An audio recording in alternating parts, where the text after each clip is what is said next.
as per the rule 22.13. Thank you.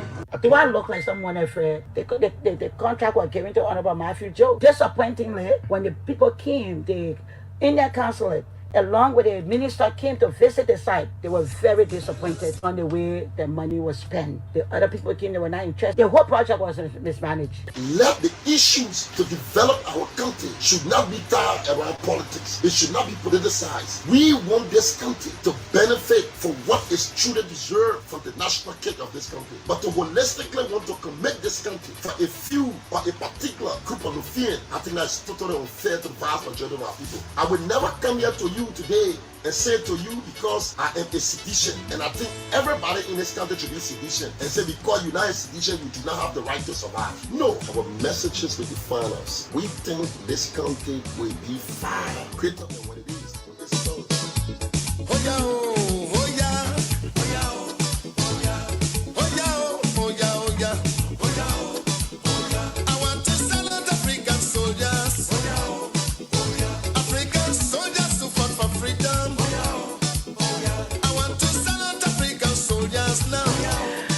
If you are neutral in situations of injustice, you have chosen the side of the oppressor. For take by example, if an elephant has its foot on the tail of the mouse, and you say that you are neutral, remember that one day the mouse will not appreciate your neutrality.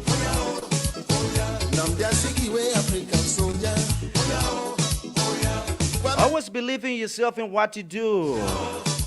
Life is all about time. Trust and believe in yourself. And those of you who don't trust in yourself, as you go along, no one will trust and believe in you. That's the first principle. Trust and believe in what you do. As you trust and believe in God to make it super heavier for you. Don't never learn to give up. You know, life is all about time. And when your own time comes, definitely, you're going to see yourself too. So just trust and believe in what you do as you believe in God to change your situation. Don't give up. Those who quit never win any competition for that matter. So trust and believe in yourself. That's the first principle. Good morning and welcome to another edition of Good Morning Liberia, folks. It's great to be here. You know, last Thursday I was on this edition. And as part of our series, we normally go out.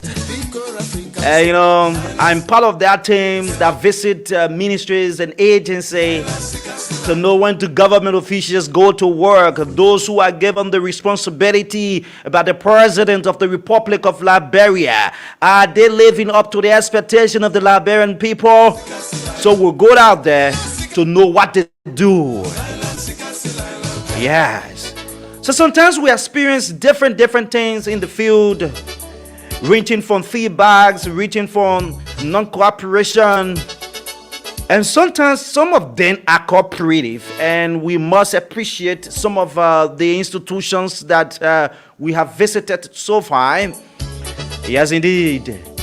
But sometimes it turned out to be something different, and people think that it's so difficult to handle whenever you're making them, you know, just because of the interest of the Liberian people, doing something in the interest of the Liberian people, and someone take it to be something different, something too big, thinking that you have come to expose them. That's not the case. But remember now, once you are given the responsibility in the public sector, it be a government or the private sector, at a certain point in time, you become the servant of the people.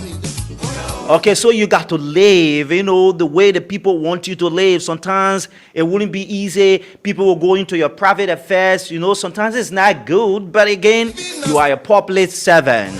It's on Good Morning Liberia. Is the Youth and Sport Minister Zilga Wilson, Justice Zilga Wilson, is really the person he portrays to be on the outside?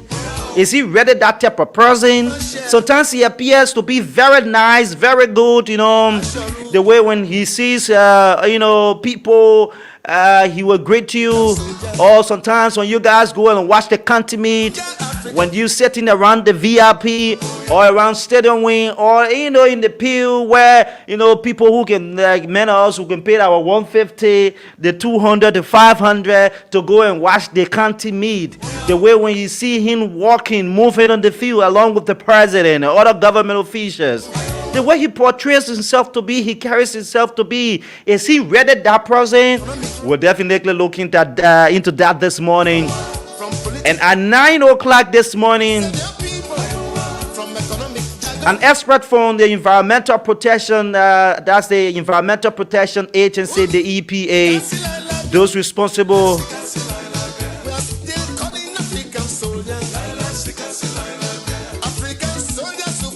to control, hazard in our country, will be here this morning. Mr. Jeremiah Sokon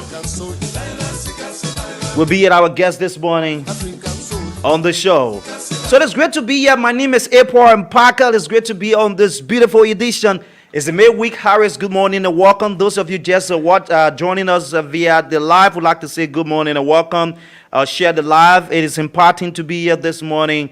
And like I said, it promises to be good on the beautiful Wednesday morning. Harris, let's hear you. How are you? How was your night? And hope you've been coping well.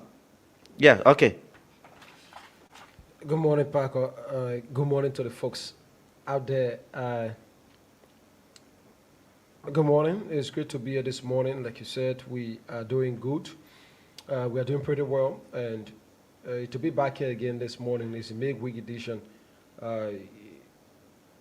We are up and ready to do the Liberians people job. And so it comes with excitement. This is what we love doing. So when doing it, we feel excited, especially informing the Liberian people about things happening within their country, things that they ought to know, of which they have been denied the right to know. That's why we are the voice of Liberia. We provide a platform where your voices will be heard. And so it's good to be on the program this morning. Yeah. Certainly, it's great to be here, and it promises to be good. Too many things to talk about, ranging from the welfare of citizens in our country. So let's see whether we can acknowledge those following, but haven't received the entire notification. Oh, my Facebook is misbehaving.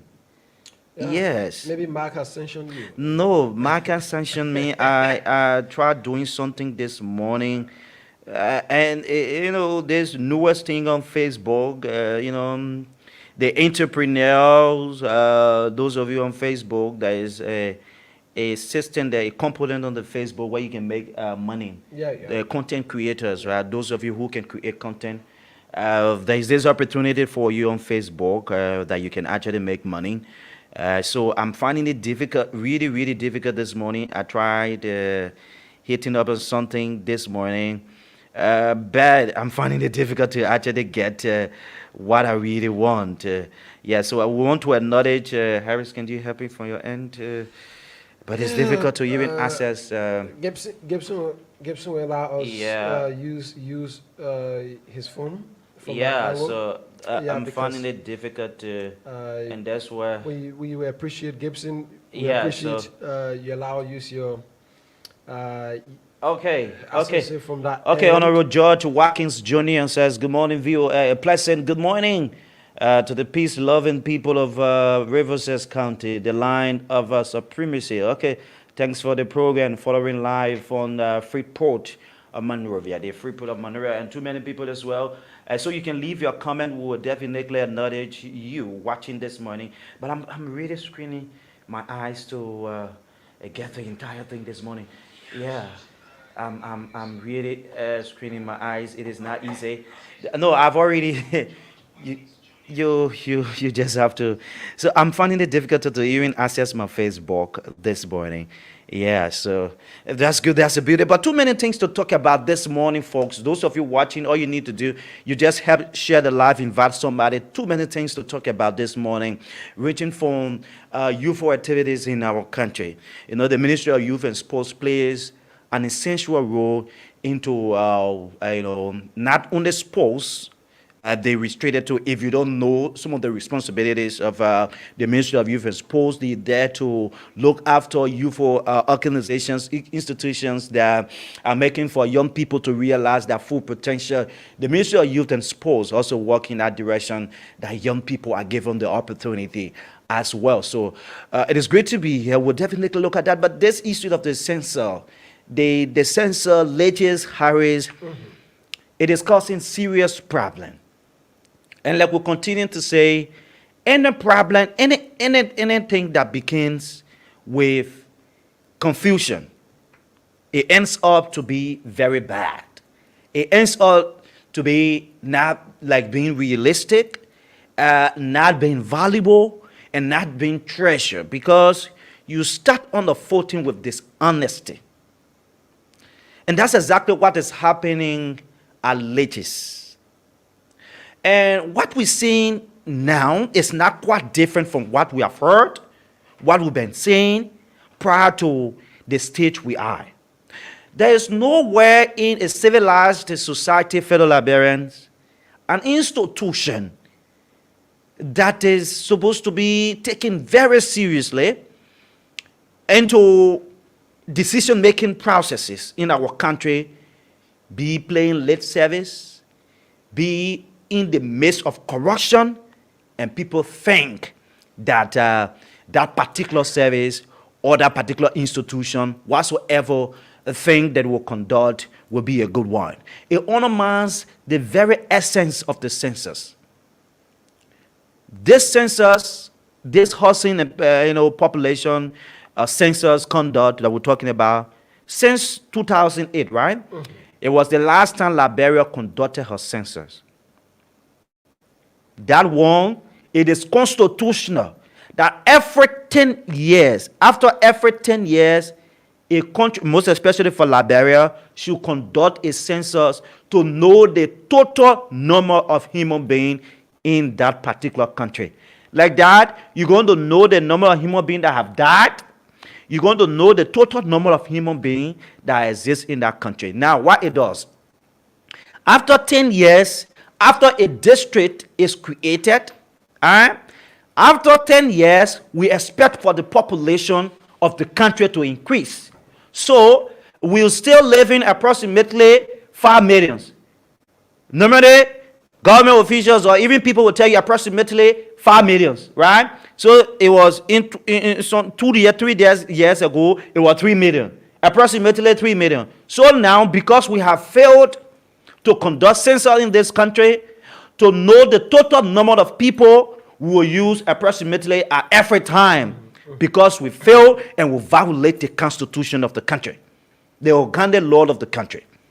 Now it starts with the presidency. Too many times the president has given excuse to the Liberian Senate on behalf of this corrupt body. I can remember, Mr. President, when the Liberia-VOL and sewer was in the news for the wrong reason, you said the people were disturbing, and what did you do? You suspended them. What is happening at Legis, it is not a good sign for the democracy of our country. It is not a good sign. There are people who are waiting now. Sometimes we don't like to talk about the politicians, but some of them are waiting, and they're waiting for the population, number to be out, the census to be conducted, that will know the total number of population, that if the National Elections Commission and those who are responsible for that particular thing to do the demarcation, if Moserado County is to win another district, like other citizens been crying, it is from the census we will know. But you start on a very bad note. There are citizens who went through the process are complaining now because of the corrupt nature of those heading the leges. The corrupt attitude of individuals, of the heads of leges, and that's why we are the place we are today. When we prophet somebody, the person did not participate. You see how people can bring laws in this country? Yeah, sure. The person did not participate in either the application process. The person did not participate in the test that he administered.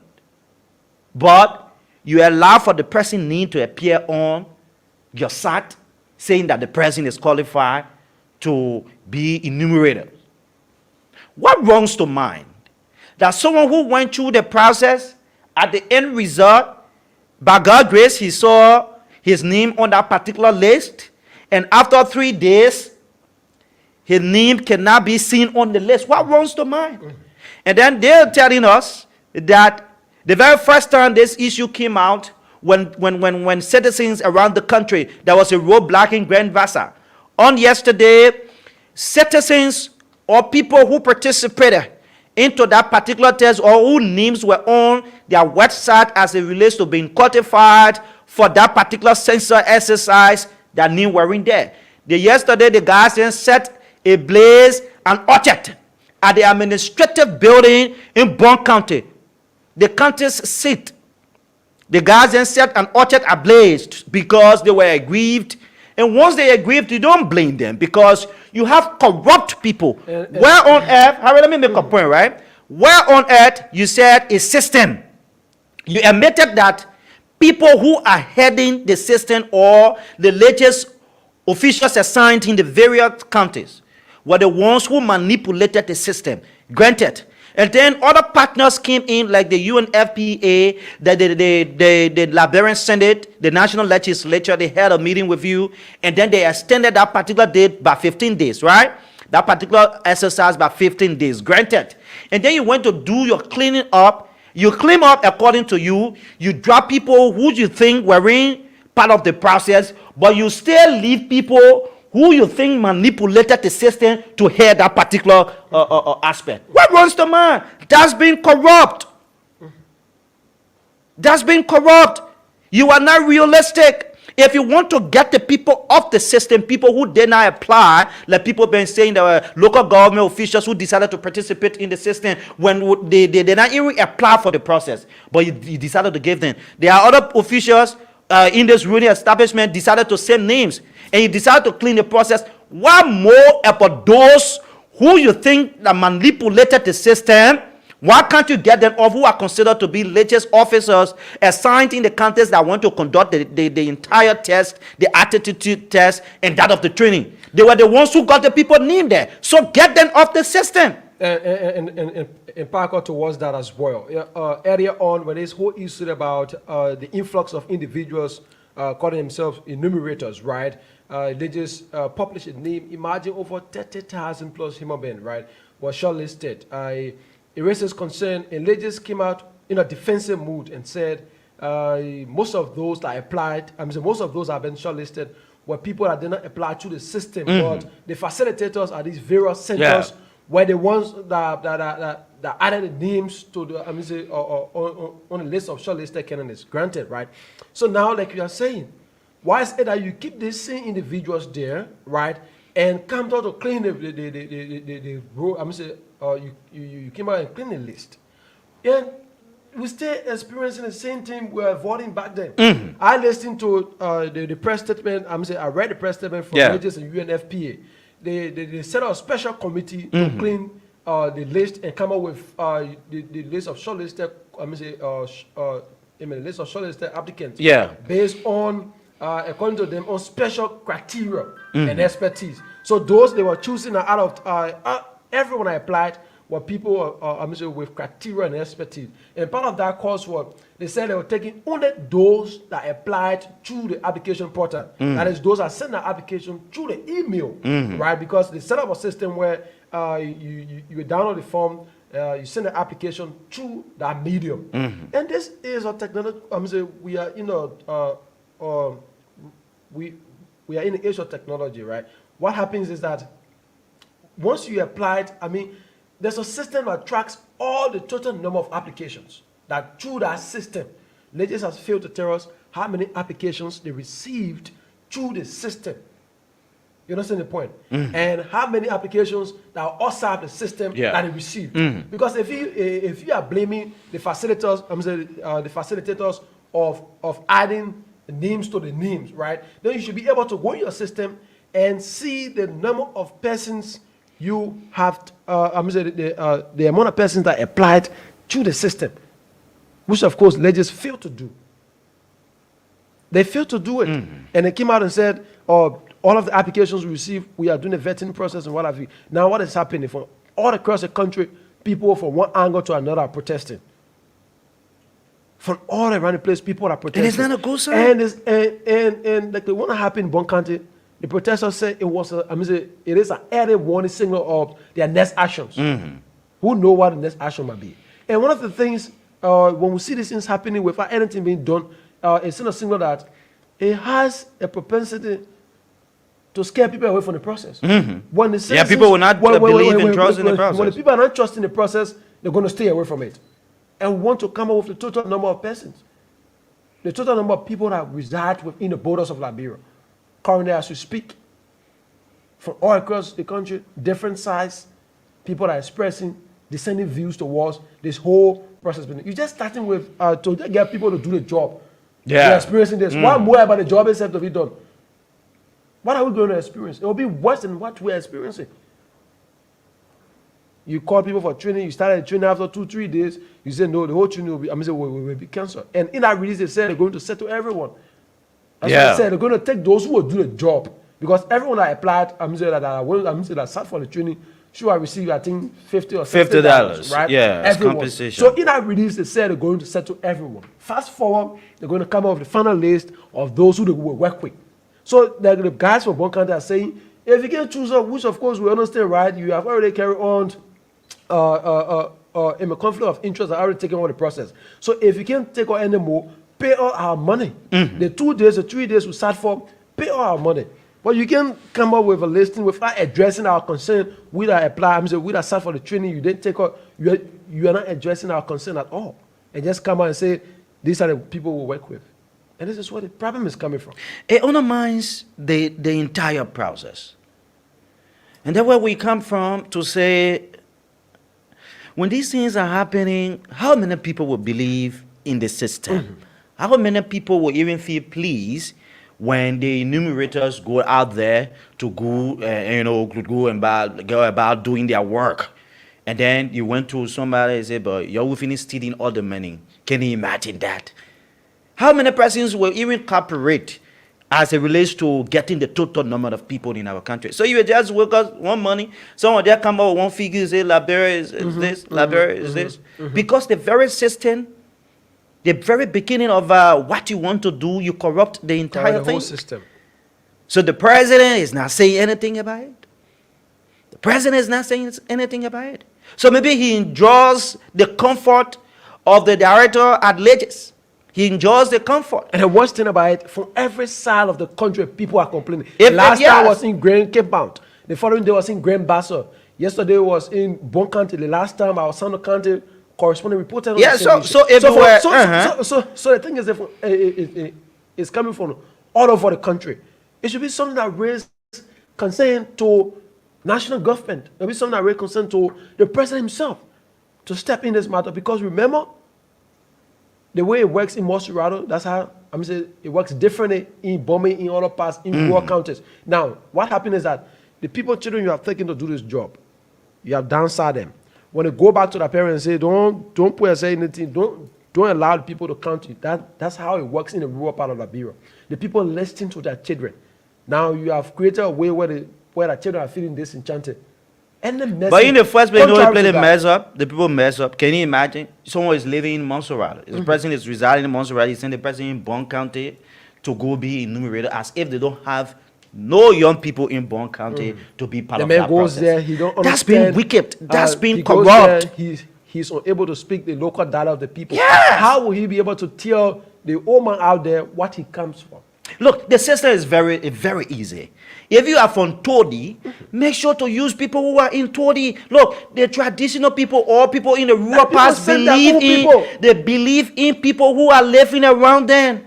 They believe in people who live around them. They even people from outside. It looks very strange when somebody from outside of their region go in front of them and say, this is where we are. Right? It will take that person 3, 4, 5, 10 minutes to believe in that particular thing they say. But if someone from that community and that maybe an old man knows very well, as soon as that person goes to the old man, this is what we have come to do. This is what the person believe in that system because they are seeing somebody who is representing or a young person from that particular time. But you can be corrupt to the extent the partner send money, you eat it. Government send money, you eat it. The money is supposed to operate, we eat everything. We eat everything. When you finish eating everything, what runs the mind? When you have eaten all, then the layer one that people working for, they can get it. That's been corrupt. So the president needs to take a step. It's important. Because those of you who are looking this censor thing, we're going to elections. And we want to know the total numbers of people in this country. How will we know when the process began with cheating? Right? Look, you cannot say you're cleaning up a system and you get facilitators who you think manipulated the system and you still keep them on the job. That is not healthy. You should have started cleaning the system by those facilitators. That is not healthy.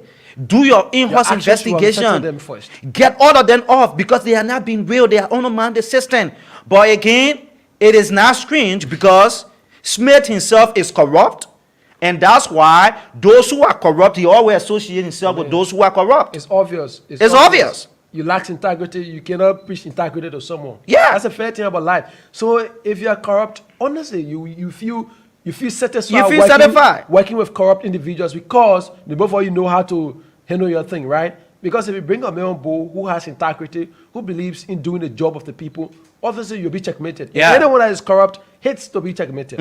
That's the thing about it. So that's why you see every time Wimbledon Smith will always be in the defensive. Yeah. You're all in the defensive. In the last time we appeared on state radio, when you were asked this same question, what he did was that instead of admitting that they have stolen the money and there's no way to replace it, or perhaps admitting to the fact that legends have blundered, he went on accusing the facilitators. Yeah. That they wrote You squarely blame. Squarely blame the facilitators. That they were the ones that added names to the names. So what did you do? What did you do as head of that institution? Like what people see you on the outside to be? Sometimes you conduct your own in-house investigation. Right? You conduct your investigation to prove to the people, right, that yes, to make this project a legitimate process, we will get involved into this. We will do an in-house investigation and we'll come up with the outcome. Those who are responsible will be booted out of the system. Like that, people take you to be serious. But you can be corrupt, your facilitators corrupt, then you expect for you to go to a process that will be perfect or fair. That is wrong. It is not healthy for our country, Liberia. We need to step up our games. Look, when the people, when the president gives us the opportunity to serve, sometimes you just work. You just work. So sometimes, yes, you listen, the people will try to say, the people already enjoy the people enjoy the confidence, the presumptive they have that the president. Yeah. So at a certain point in time, you would not see the president saying anything. And about the last time we hearing a president coming back on counter tour, the president again, because he knows that he cannot even depend on the people he call his officials, and that's why he has to embark on another counter tour. That's the information we're receiving. Yeah, prior to elections. Prior to election, the president will embark on another counter tour. What runs the man? Some of the promises he even made in those countries, he haven't lived up to those promises. But definitely. So he's going again. Why are you going to tell the people? Because the people he trusted to be his force, people he trusted to be his eyes in some of the institutions are not working. You Are not working. You have a commerce minister that will sit at our house and send a WhatsApp message Yeah, to our principal to instruct deputies people. and tell you, say, go and do this and she be done for the day. And It should be done. Yeah, I mean, she has I no mean, remorse yeah, she to has go no to work. remorse and Labor sit minister, home. man, And you you have a deputy director that confirmed that. Yeah. That she sits at home during the morning. Yeah, hours, she instructs and me. just call me on WhatsApp and say, do this and do that, and she be done. So you have people assessing the system. yeah. The labor minister, the man is sporting taxpayer money. The man goes to work. The man car can be beaten from the time he enters the compound to the time he leaves. Yeah, I mean, minister. Sporting government resources, the people money. This is a labor minister. Those of you who can go, the office is at the ministerial complex. There where they have the labor ministry. When the man enters that compound, fellow Liberians, the car he sits in, the car can be beaten while he's in the office until he leaves. That car will beat till he leaves. That's the type of people we have. The man care. The man know how he even making it. Resources in abundance. What happens when you get it in a corrupt manner? You feel that you can get it again. Yeah. The way you get it without being checkmated, he's just every time. So he feels that the same way you get it, that's how you're gonna get it. So you're gonna spend it anyhow. Why you have employees that are playing, even the bosses that are carrying employees at times, there's no fuel. No view. But But the labor minister, when the man enter 24/7, 24/7, the car will be beaten till he leaves that particular compound. If he has to spend 4 or 5 hours at his office, the car will be on. The car will be on. That's why that's why you're called labor minister. Yeah. That's why he has good relationship with all the investors, Yeah. with all the concessionaire companies in this country. Yeah. So Yeah. it's immediately he enjoys. So the man, you know how he get it. But the ordinary people who NASCAR, corrupt guys at NASCAR will call people money. They can get it. Taxpayer, the ARA will go and call people money. Do all such a thing, and then they give it to a labor minister that when he goes to West now 1 time a week, and then when he goes there, fortunately if he goes there today, the man car will be beaten till he leaves the compound. Yeah, man. So that's the type of people. So the president, see in your wisdom, you have to tell him about another country to tell the people, see the people failed me, but I have come, and maybe just find another excuse to tell the people. So the guys are leeches, are spoiling the entire thing. They are manipulated this system. They've undermined the entire census process. They have undermined the process. And Mr. President, we want to remind you, one of the reasons why the census is very critical, it's very important to our democrats at this time. We are nearing to elections. We have barely a year to election. Over times, we have witnessed in Africa and across Africa in recent months, the election process have been marred by violence, by dissatisfactions from opposition, and even the citizens themselves. Yeah, sure. We have witnessed that in neighboring Guinea, in other parts of Africa. Liberia has stood the test of time. 3 successive elections we have held. Since 2005 to present, we want to maintain that as a country. We want to have a country where we're going to say no to these days, where our peace were frightened. We want to say, we want to have a country where we will feel entitled to a government that we elect, and not people imposing government over us. But we observed 2 institutions with honor your government at this current state that should be preparing and that should be demonstrating to us that the electoral process will be as transparent as everyone will expect. The other institution that is giving this government hard time of recent. The National Elections Commission is one of them. Legis is supporting the National Elections Commission hardly. Over times, people are expressing concern. Any warning signals towards the electoral process gives you the time to prepare yourself to prevent future embarrassment. In Liberia, opposition communities, and even those in government and also have government, are raising concern over the independence of the election body.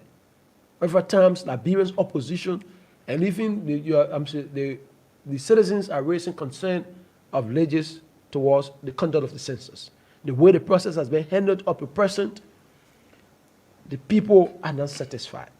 The people are expressing zero confidence in these 2 institutions. In Sino, the people are complaining. In River G, the people are complaining. In River Cess, the people are complaining. In Monserrado, the people just quiet. You ingrain the past. Yesterday, you listen to this radio. You listened to this radio yesterday. The young people in Bon County were protesting. They went at the administrative building and they set ablaze an orchard demanding their pay. The people said they talked there. In fact, they sat for the workshop, the training, and they cannot be paid. They get that off the system and they don't want to pay them. That's been cruel. That's been wicked. Because you got people who are corrupt in the system. People then like Smith. They there and nothing has been done. Nothing has been done. You need to take the necessary action. This process is not healthy for the safety of our country. We're looking up to the process to know the total number of people. Demarcation, the population of Liberia has increased. But how do we intend to know it from a realistic standpoint? Is when the process is clean, fair, and free. But if it starts on such a note, it will not be a good thing. So we hope that the president can take the necessary action. I know he's out of the country. I listened to the protesters on yesterday, Paco. They said $50, right? $50. Approximately, the religious informal area that had about 30,000 employees. I'm saying 30,000 shortlists taken in this. In total, the first announcement they made, the first pronouncement. So 30,000 times $50 will be somewhere around 1,500,000. We must smell long into that money for your account. The people finish eating our money, brother. 1,500,000. The people finish eating our money. The people finish eating our money, brother. The people finish eating our money. You can't get anything from them. The people finish eating the money, brother. Yeah, but they had 300 million just to transfer as per the agreement. They said they were using our money. They were using our money to do in-house. The people eat the money. And do you know, Paco, at alleges now at the main headquarters, they have a restriction where even if you take this your private phone, right, and enter that building, before you come outside, you gotta get people like they phone for you before you come outside. You know what? Even the tablets that they brought in country, it has been stolen from the yeah. The computers they should use. So the people brought tablet to carry on this entire process. The people now steal all the tablet. Can you imagine? So even the last time when I went at Legis headquarters, I had my computer in my bag to get outside. I had to go by the office to get paper. I'm telling you real things. So that's the type of system the people have created for us Liberians. So you see, people in the system, they corrupt, they are not real, they are not sincere to the extent that people cannot trust them. Because you have to trust yourself before people can trust you. Yeah. So today is the birthday of our man DJ Secret. Congratulations. Happy birthday to you, Secret. This entire broadcast is dedicated to you. Happy birthday. Wish you many more years to come. And our next talking point, folks, before we can get to the telephone line, is the Ministry of Youth and Sports. That ministry, fellow Liberians, is being controlled by someone who portrays himself to be very nice, the wolf in sheep clothing, interactive in the public, but it ends up to be something different. On yesterday, those of you who followed the show and that of the live, the entire show via the live and that of the radio, you're going to know what we're talking about. The very first thing when we reached at the Ministry of Youth and Sports, it was at 7:30. 7:30, we decided to make some rounds to know how the ministry operates. So we asked a few questions, and we didn't identify ourselves to be, the journalists, or we are going there to do a show. So we asked the necessary questions, and the necessary answers were given. And the ministry doesn't even look like a ministry, like a government institution in the first place. The place, it has no zeal, that thing. The place is very cold, weak, everything. Ministry of Youth and Sport. Ministry of Youth and Sport, where controls youth youthful activities in our country, where every time you see young people, you also have a youth center over there, where not even near the ministry, but somewhere over there, where young people you will see, recreational center. You see young people going there in the morning. You get library people going read, and not only for football being the people responsible, but the people who have left that responsibility. Yeah. So the place not even encouraging. It doesn't even look like a government ministry. Most especially, you talk about Ministry of Youth and Sports. You see all cars are all parking in front of the ministry. And the entire thing, those of you who visit the SKD normally, the Ministry of Youth and Sports is right on gate 5. Those of you, so you got all cars parking all around there. They call that place the ministry. Yeah, they call the place the ministry. So we went there, we did some rounds and so, and then we started the live. When we started the live, some of the workers, prior to starting the live, like I said, we made some rounds and then we asked the necessary questions and the necessary answers were given.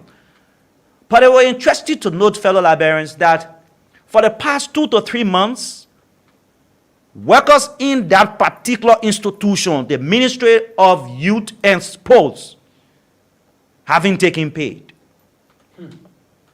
Government institution, government ministry. They told the people to go to work as early as 7:30, 8 o'clock.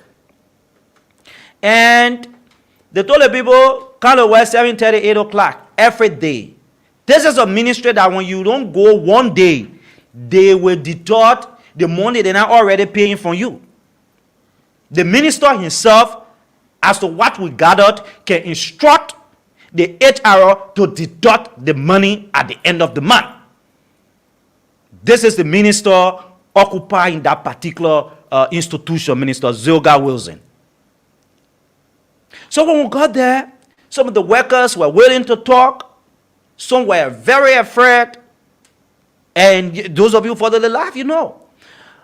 But prior to ending the life, Harris, our fathers who are at the age of retirement, our mothers who are doing the least work but the most difficult work at the area, with less salaries, were complaining. Where the deputy minister, assistant minister, deputy minister for administration, or assistant minister for administration, all of them were in office. The common people, the civil servant, were in office as early as 7:30, 8 o'clock. They were doing their things. But when we made the round, when we made this particular rounds, the people confide in us, telling us that for the past 3 months, some of them were making 48. Can you imagine $48 for 1,500 Liberian dollars? The salary, the liberty component is 1,500 Liberian dollars. If Minister Zilga Wilson knows what I'm saying is false, let he go anywhere. But we'll come to the real one. Minister Zilga Wilson has a driver, that is very arrogant. He is rude and he doesn't have manner. That's the type of person Minister Zilga Wilson enjoys moving with. And for me, I'm just being real, right? I'm just being real to what I will say this morning. So, the salary, the liberty component of the salary, the Liberian dollar is 1,500. Harris, calculate for the $9 US for me. Yeah, definitely going to do. Calculate for the $9 US for me at the rate of 150. At the current rate is $7,350. $7,350 plus 1,500. It's $8,850. 8,000 what?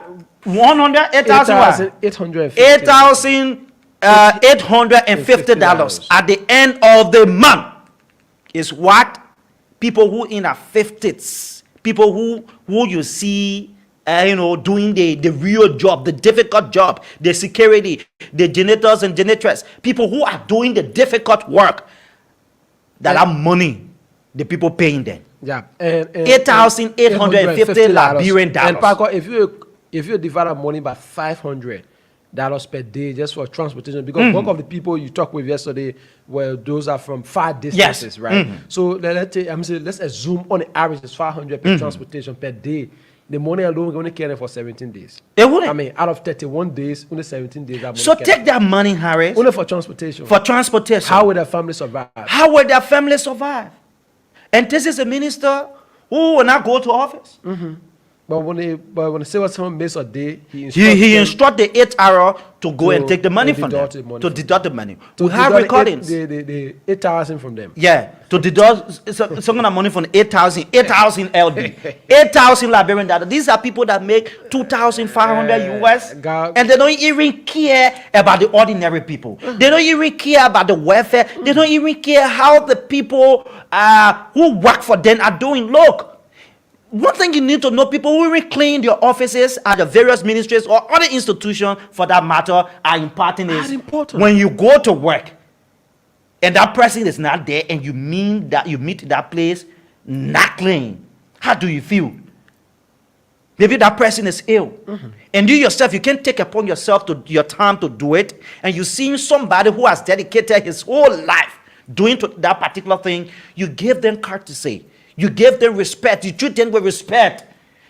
But unlike in Liberia, the case is different. it's different. It's completely These are people who suffer. On the average, they suffer, they make little or nothing. So $8,850 per month, the person goes to work. 3 months, you can pay that money. Can pay that money. You can pay that money in 3 months. And this is the thing. The man went and took his brother in one of the positions. His brother-in-law. Conflict of interest. This stadium manager thing. There was a lady we interviewed, but she did not tell her story. But we did an in-depth investigation. She said one of the reasons why the former the stadium manager resigned was during the county meet, fellow Liberians, Zioga Wilson, who is the minister, can take different people from outside, bring them in the system, give them tech, and at the end result, those who are working every day making sure that the stadium is clean, even when we have games or not, he will exclude them out of the process and see them as just common workers. So he will bring his people from outside, get them in the system, and at the end result, the people will go through that process for 1 month, 2 months, and they will not benefit nothing. But you have them cleaning the place. 2 months, they can't take pay. 3 months, they can't take pay. And he sees himself as a minister. The last time, I'm being told the people wanted to meet the president. When the president was going there at the SKD, he called for a quick in-house meeting. He said, gentlemen, let's control the thing. We'll make sure that this particular thing be under control. What he did was, he doubles the salary by that time. He said he was sending to the Silver 7. He sent the people number to Silver 7. The people, some of them received $89 with 30,000 Liberian dollars. So meantime, we pay for 2 months. So that 2 months to quiet them down. It was not ready for 2 months. So all the people thought was their pay has been added up, meaning they are fully employed and their pay, can be appreciated at a certain manner because he think that the people wanted to raise concern. So, but what happened later? The following month, they came down to the same $49. That's the type of minister we have. When the people raised a concern, he made them to understand that, in fact, the money you received was for 2 months and now 1 month. But the people say, but you see this alert? This alert is for July. It's for July and not for maybe the month or the 2 months you talked about, but it was mentioned July pay. So why are you coming to tell us that it's 2 months pay? So anytime the people raise concern that, minister, our money we're making, and how much you need to add on, you say, when your money want the money, you can leave. That's the type of minister. So he portrays himself to be very good outside, but it is quite different within house or people he works with. I'm also being told that I really want to do another investigation. Hearing the other minister, the other minister, that Malaya Sherry, a very young man, they say the man goes to work by will. The man goes to work by will. The man is serious campaigning keep on. So is he? Malaya Sherry is seriously campaigning. So the man wants the job they gave him now. The Ministry of Youth and Sport, he now won it. And he controls the TVET sector. How important role he's supposed to be playing at that ministry, of which he's not doing. So we were made to understand on yesterday that the man goes to work by will. The man goes to work by will. So the day he certifies, he goes to work. This is the drama, fellow Liberians. This is what happened on yesterday. Those of you who listened to the public affairs officer telling us that the minister had gone on a trip in Banga, and upon his return, he fell sick, and at the end result, he was not able to go to work, but his car was there. That was a blatant lie. We did a follow-up after we ended the entire show, that the minister was actually on the grounds of the youth and sports, but he was informed that journalists were at the front of the building, so someone informed him, right, that he shouldn't go there. So what he did, he stops to one of the gate. He stopped at one of the gate and entered through the place and went into the ministry. That was around 9:30. Because his vehicle actually arrived between 8:16, 8:20. 9:16, 9:20. So actually he was late. So he was being informed that there are journalists here that have come to check as to whether you guys can come to work on time or come to work very soon. So they informed the minister. So the minister, what he did, he just sent his car and used the other gate. Used the other side. And that was it. So it trickled concern, and he was instructed, because we went to the place 8:30. The public affairs director did not come to talk to us. From 7:30 up to 9:30, he did not come. So after he knew that the minister was around, he came with that type of excuse. And that's one of the reasons why the directors, some of the ministers can treat the public relations officers like though it is your job. But when something is affecting you, and people went there to know what is affecting you, to fleck it out, you come and lie to the media, you deceive the people, mind you, you're not doing yourself the right thing. So the man said the minister had traveled to Banga, and in fact he's sick. So I asked him, I said, meaning he did not come to work on Monday, which was the day before yesterday. He said yes. So the minister wouldn't be here, but his car just came. So the minister that is sick, but his car is at the office. The minister is sick, but the car is at the office. The public affairs director lied to us that the minister was there. But after we make the rounds, the minister was actually on the compound, but he never wanted to be interviewed. He never wanted for the Liberian people to know that he went to work late. So he sent his public relations officer to lie to you Liberians that he was sick. You see the type of people we got in the space. And this is what happened. Prior to ending the live, after the driver who drove the car to the place normally the minister's car is parked, the man came outside and started abusing. This is the type of person the man got, the minister. The man was very rude. The man was very rude. He started using all such words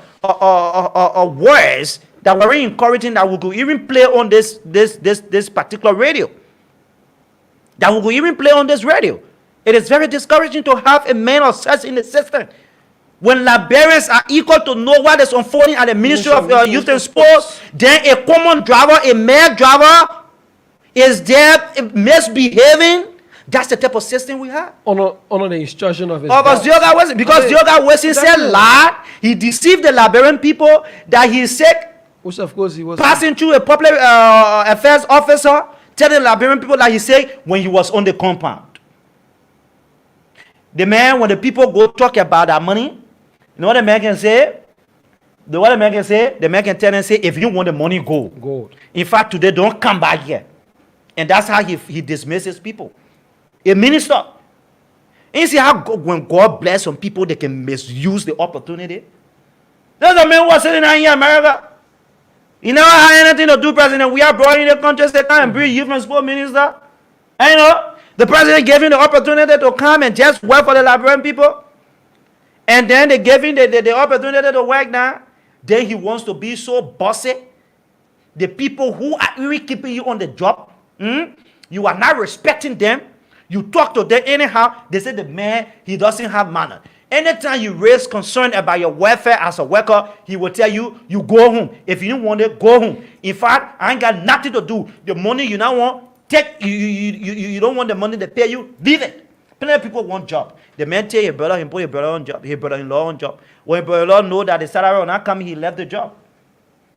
And then the other people who there now say they won't occupy the position, he said, no, let the position be like that. Because he's waiting and looking for another person to put in that position. You see how wicked people are when they occupy public positions. If you are sent to a position, that position is not just what you go with, but be a practical example of that position. You cannot portray yourself to be good on the outside, and people take you to be very serious, and then in-house, people are being treated. Look, you can get somebody in your system working. Some of the people been in that place for the past 4 or 5 years, they are now employed. If Minister Zioka wasn't things that what we're saying is not real, I got recordings. If you don't know Minister Wilson, we got recordings upon recordings that the way in which you talk to the people, and sometimes the people are dissatisfied, but they are unable to speak because job business is hard. It's very hard. Once they speak out and they got people in the system, this is it. We are made to understand that there are other young guys in the system who want to mind their friends. Yeah, there are guys in the system that they are working directly for Zioka. For Zioka Wilson. And not for the Ministry of Youth and Not Sports. for the Ministry of Youth and Sports. So if you talk about, once you if you raise concern, something that affecting you, if you even talk about it, you will go to the minister. And once he says anything, definitely the people, Zioka Mr. X were talking about you. He said this one, in fact, you won't talk about. So the people were dissatisfied. Even the people most of them wanted to talk yesterday, but they were afraid. They were afraid. So there is no job security. You cannot work in an institution where there is no job security. So the man, he doesn't know how to talk to people. That's number one. The people, for the past 3 months, you owed somebody $49, 1,500 LD. If you sum that money, you get $8,850 $8,850 Liberian dollars for the month. Yeah, for 31 days. For 31 days. Transportation, people that have family. Food, you got family. You have to send their children to school. You make 8,000. You're working for government. You're working, you say. That's what happened when our parents worked 5, 10, 15 25 years. They got nothing to show. Nothing to show. We stay renting. They stay literally in one zin run. And then when they retire, they have nothing. So the children will look at them and say, Papi, what you were doing when you were working? But sometimes you don't blame the old people then. Because we got a system that the people don't even respect the older folks, they don't even respect the workers. In this struggling economy, someone survives on $850 for 31 days. $8,850 Liberian dollars for 31 days. Have children to then feed. The worst part about it is not just for 31 days, 3 months have passed, they can't get the money. You expect the people to go to work in time. You expect them to be to work every day from Mondays up to Fridays. I got recordings. We got recordings upon recordings how angry the people were, and they just decided to express their frustration once and for all. They got people in the system, when you talk about your own benefit, they will run to Zioka Wilson and tell you, say, they got so people. They're talking, they say this, you won't pay them. What type of system is this? What type of messed up system is this? So you got so you live in a society where something that affecting you cannot talk about it. It's a system that prevails when people feel, those are in power, feel that the proximity of the president is one that cannot be destroyed.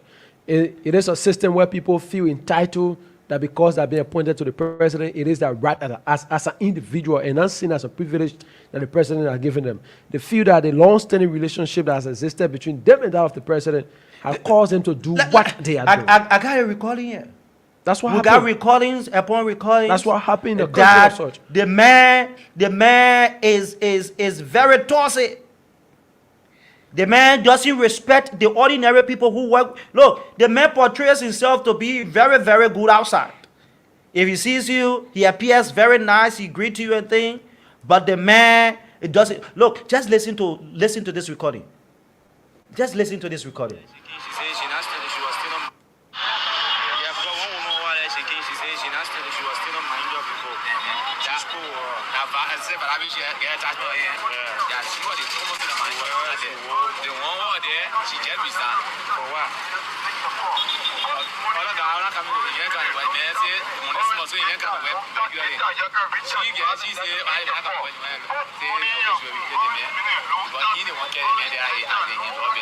And you see it?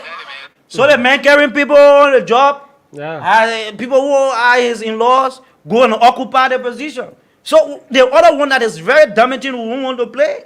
We won't play a president. We are what they call the man 1 month and say you go. But we're saying these things for people to know, those of you who think, who elect these people to power, the way in which our brothers, our sisters, our fathers and mothers have been treated at the various workplaces is not encouraging. I will not be working in an institution that's something that affecting me. I can't say. Then when I say it, then someone tells me, say, if you want to go. You know what it means? There is no security. There is no job security. No job security. For the non-others in this modern time and era. In a civil service agency that should be doing that has another director general that is very, very, very rude. I think you can remember the last time when you guys visited the civil service agency. The director general there. Yeah, the director general is very rude. He's very rude. So that's what happened. So people are afraid. If you take your problem from this end to another end, how are you going to resolve it? If you are the Minister of Youth and Sports and feel that what Zioka Wilson is doing to you is wrong, you want to speak out. And when you speak out, you'll be dismissed. The civil service agency should be the one to stand in your gap, because by law, no one should dismiss any individual of other involvement of the civil service agency that work in government. That's how it works. So any concern, any complaint should be filed to the human resource officer of that institution to the civil service agency. The civil service agency will probe in the matter, and if they need be for that person to be dismissed, they'll be dismissed. I mean, that's how the system is. But the system is there, Harris. That's how it should be done. The system is That's there. how it should be done. But now, if you come out to speak at the institution and be dismissed, the civil service agency that you depending on to go and talk on behalf of you are the ones. The director general there is even worse than even your boss you have. Mm-hmm. So then what happens? People just have to say, because they take these things at the advantage of the people. A country where job is very scarce. So everyone, the little job you do for the $5 and $10, you want to protect it. So at times you find that people will have to go through these conditions, will have to bear it over time because they are afraid. No job security. You don't speak out. And yet and say we practice freedom of speech. Yet and say we practice democracy. So the people should be feeling entitled of the government. The people should be, the people should feel entitled to the government. But this is what happened in this country. And across government ministries, it's happening across. It's there. The government ministries and agencies, it's there. It is happening there. You got people who they can feel free to express themselves. They can feel free to express themselves because you got one Goliath in the system who he feels like, because he is the boss, nobody should say anything that is affecting them. Mm-hmm.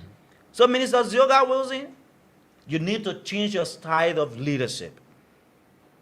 Where on earth people will tell you, say, we are dissatisfied, then you say, if you dissatisfied, you want the money, we'll pay you, go. That's the type of person we have at the Ministry of Youth and Sports. Maybe you think you were just focused on football only, or you come when they gave you the opportunity to take the airways, and then you say all such a thing. But the ordinary people, the people who are working with you, are not certified. 3 months you can pay them $49. How much is $49 that you can pay somebody? $49, $1,500 LD. You sum the money, $8,850 per month. 31 days someone work, you can pay that person the money. What type of system is this? So you guys need to step up your game. And then we're giving you the time now.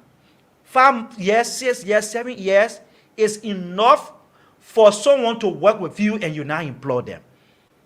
And the thing about it is that the people are doing the difficult job. You know what it means for someone to go, like that whole SKD. They say football game, that whole place is filled. People go and use the latrine. People use the plastic, everything, and people go and control and clean that thing. Clean that place. And County Me, Liberia play, the man games there. The people go and keep, and the people making sure that they keep that place clean. But to pay them that money, you can. Then you call yourself a minister. You're there. You call yourself a minister. You be bouncing. When the president goes on the side, you're there. That's the only time the people show that they're working. That's the only time when the president is going somewhere, you see all of them line up. And they're forgetting to know that they're supposed to work. They're supposed to be at work. Mm-hmm. You will see all of them line up and they forget about the work they're supposed to do, but they do ourselves a job. They want to impress the president. They want to impress the president and forgetting to know that they have an obligation at their various offices to work. The president traveling, you see all of them line up. What youth and sports minister got to do when president traveling again? Yes, the football been going to over there. The president traveling, you see all of them sitting in long queue. Agriculture minister that's will be making sure that we empower our local farmers in this country. Again, happy, but she will go land, she will go stay in Q2 as well, saying that we come here and escort the president. That's the only way that they know. When the president goes, normally he goes at the park. In the park, you see. When the president goes at the park, when the president is there for in the morning hours, you see EPA. all the executive officials. All of them will be over there. Will be there. They will be there. That place will be jam-packed to capacity because they are hearing that cars alone will take over the entire place. People who passing to go to work, they won't get a chance to go. False impression. We need to be serious in this. False impression. You don't do that. And the president needs to wake up. Okay. The president needs to wake up. So that I'm being told that our guest is around. So we'll take calls now. We'll take calls 5 minutes. We'll bring our guest in 0770-907-907. So we get our numbers of 0775-1891-93, 0775-1891-93, 0775-1891-93, 0881-378743, and the WhatsApp is +231 775 1891-93. This person on the line. Good morning. Good morning. Good morning. You're live. Let's hear you. What's your name? This is Prince Bakati, and I speak to you from Broadville. Prince, let's hear you. Thank you, Parker, for the rounds, and you just helping us to expose things that is happening in this country, and the mayor Zioka Wilson and my sister live in the same states. She called me the other day and said, Liberia, man, power you good for them. No, seriously. He said, because that man was money, you're a babysitter. Yeah. Working, one money, baby. He said, you say aloud, I will post even a boss on the net so they can know. But you know, this country, I mean, Liberia is a stepchild right now, is looking for a real father. You know, because a real father will want to protect his child or children so that they will not go astray. But right now, Liberia, everybody is on his own. God will send a good leader as they go further. They deviate from God's direction and they take their own way. As soon as God call you and you take your own direction, you on your own. That's what happening. President Weah is not a bad person, but the people that he has put around him, you know, has made him bad. Okay. And the Liberian people got one behavior. As soon as they get tired of something, they don't even care whether the devil will come in the way, they will go for the devil. So let's wait and see 2023. Thank you. 0775-1891-93, 0881-378743 are the numbers, and you will be live on Good Morning Liberia. We here this morning. It's great to be here this morning. Those of you just joined us, 8 minutes up to 9, and we start our show coming up very shortly. Our guest is here. We hope we can take our guest this morning, coming up very shortly. So we'll take your calls now. That's the type of person Zioka Wilson is. The man, he's very tossy on the job. He doesn't respect the views of the people. And in the next recording, we will play for you, maybe tomorrow, right? The next recording we will play for you. We're going to tell you how the man can look in the people's faces and tell them, if you not want a job, move from here, go. That's the type of person he is. This person, good morning. 0775-1891-93, 0881-378743 are the numbers, and you will be live on Good Morning Liberia. My name is April Parker. Harris is here as well. We're going to look at the EPA coming up very shortly. So we'll take your calls. This person on line 2. Good morning. Good morning. Good morning. Let's hear you. What's your name? Let's hear you. What's your name? You want to call about district number 7? 7. Let's hear you quickly. Yeah, you know, these guys, they are the cause that we Liberians are suffering. Because if you look at your own, you say, let my own represent me to make sure that things are better for me. At the end of the day, they focus on their very self and their family. Yeah. And what what is doing now is actually not proper. So how do you expect for us to look at our own and put them there? Is he want for us to put somebody from Lebanon in this position in today? No. This position belongs to Liberians. Yes. And Liberians are supposed to be a beneficiary of what he is held of. So they start. Thank you. We are just about the president. Let the president just taking out our positions because the salaries. Thank you. Let's hear this person. Good morning. Good morning, Good morning. Let's hear you go ahead. the Samora. I call my comfort. You plug up Broville. Let's hear you, Vanny. The turkey is for the run. On a serious note, I won't bring these guys. I will bring our president. He's sitting there, look at these guys, just missing the Laban people, and I'm paying them. And when you got to go somewhere to join and go there, all going to work for. I'm being with them in America there. He would not do such a thing, but because he wanted to work for Laban people, they're not working for Laban people. They're not eating. They follow him because they want to give people. They're not working. So once you receive for that, let him display they have to do the wrong thing. But he's not doing that. What do we blame? Who blame him? Thank you very much for the time. Let's talk to this person. Good morning. Let's hear you. What's your name? Yeah, good morning. My name is Mohammed Khan. I'm calling from Brooklyn. Mohammed. Let's hear you. Yeah, my brother, the thing the government officials are doing are just what the president law. That law to be given. They will force persons to go to that look at the while you let. But if you don't let look at my things, you talk to people to pack it up and go to their way. But you say that the guy, the office people doesn't want to be far. Oh, then sit here around you, you say now that all the person has forced person in time, woman that will live in deception. That's it. Thank you. This person. Good morning. Let's hear you. Good morning, Papa. Good morning, Ma Sisi. Yeah, thank you for the recommendation. Though my son, my leg on sports, so somebody go and you to call this morning. Yeah, let's hear you, Ma Sisi. Thank you for having me. Yeah. No, my brother, let me say this. Those that great people, they are not good. There's no job. A lot of people crying for job, a lot of opportunity, they misuse that opportunity to abuse other people. That prayer for a power, that a power employing, we don't want to employ him because we're not the person, we have job. Yeah. You will not get that man job. Mm-hmm. They will not get you a job because you get that job, you insult people, we not want a job, but then he will leave the plane and go. They start insulting your friends. Nobody never were here. They put their men and women, they are feeding themselves. They're spending every time in office. You tell him really that, but because God was to say feeder, you ought to he not ought to So people say we are listening to the show and you follow the show that so God was saying, man, you need to leave your over there because you're not tree. Thank you. Thank you. And I just like the way, Ma Sisi, look, these are people when they speak, you listen to them, Mr. President. Yeah. That woman here, she's not getting $5 from you at the end of the month, but she defends your government to the letter. To the letter. And then it makes her very bad. It makes her very sick when the same government she's defending, and you have people in that government misbehaving. People that zero with it. You look at your own man. You are in America. You can't Liberia get you job. President, we are getting you youth and sport minister job. Then the only time you feel like you're so active when you can't take meat, then you tell the people, say, if you don't want a job, you leave. In fact, when you go, don't come back here. That's the type of system we have. This person will take our guest. Good morning, let's hear you. Good morning. Good morning, let's hear you. This is Jerry Flum. I'm calling from New Jersey. Let's hear you.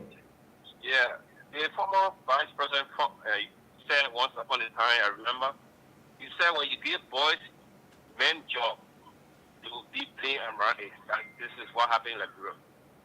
You see, so many interpretive organization has been damaged because boys managing it. They don't know what to do. They don't know what to do. They just after the money. And this is what Liberia went through today. So thank you for the show and keep it up. Thank you. And congratulations for the new station. Yeah, sure. Thank you. Thank you. Thanks so kindly. This is the voice of Liberia, and our guests can come in now. I know you guys can escort, provide some level of protection for our guests this morning.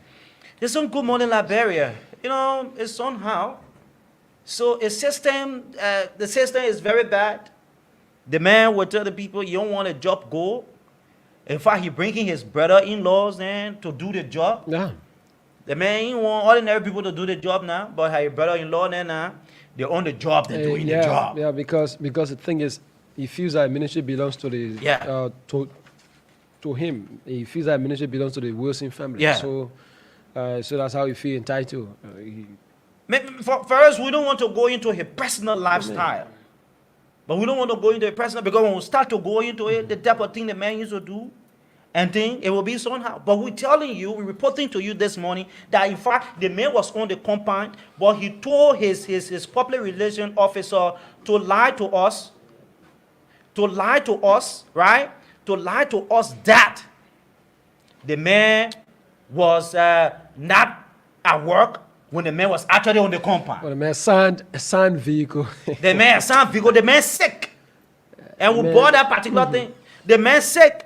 Huh? We agree, the man sick. But why a vehicle was doing on the compound when you say, then the driver, the man signed, then the driver for that particular thing government like bro vehicle was very abusive indeed.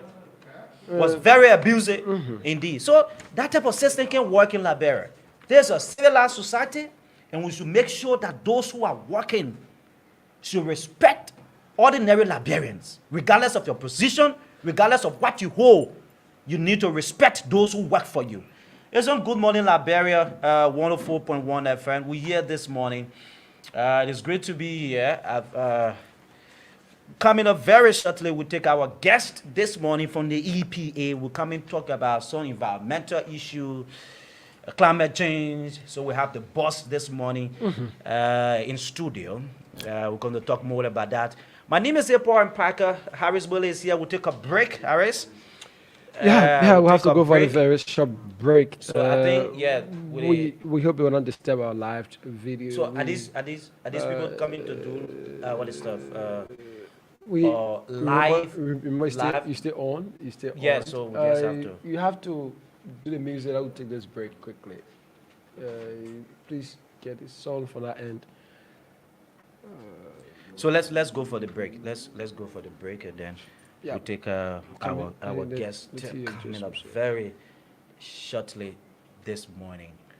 No. You have to play the song from that end. Yeah, just play anything, and mute. Yeah, mute. Play anything and mute. Just play anything for yeah.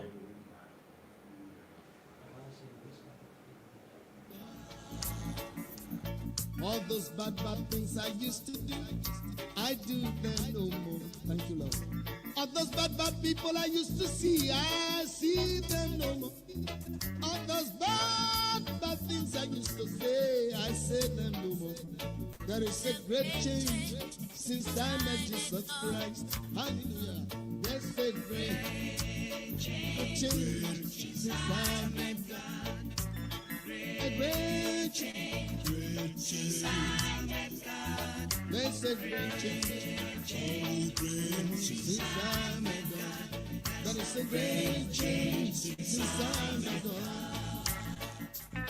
All the failures I used to have, I have them no more. All the disappointment I used to have, I say I have them no more.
Yes. We have somebody very essential from the EPA, the Environmental Protection Agency. Our guest is on this statement is Mr. Jeremiah Sokon. He comes from the EPA, and he's going to drill us too. Actually, he's going to drill us too this morning as it relates to climate change and other issues within the executive, that's the Environmental Protection Agency. Good morning, Honorable Sokon, welcome. You can just place the headset in your property.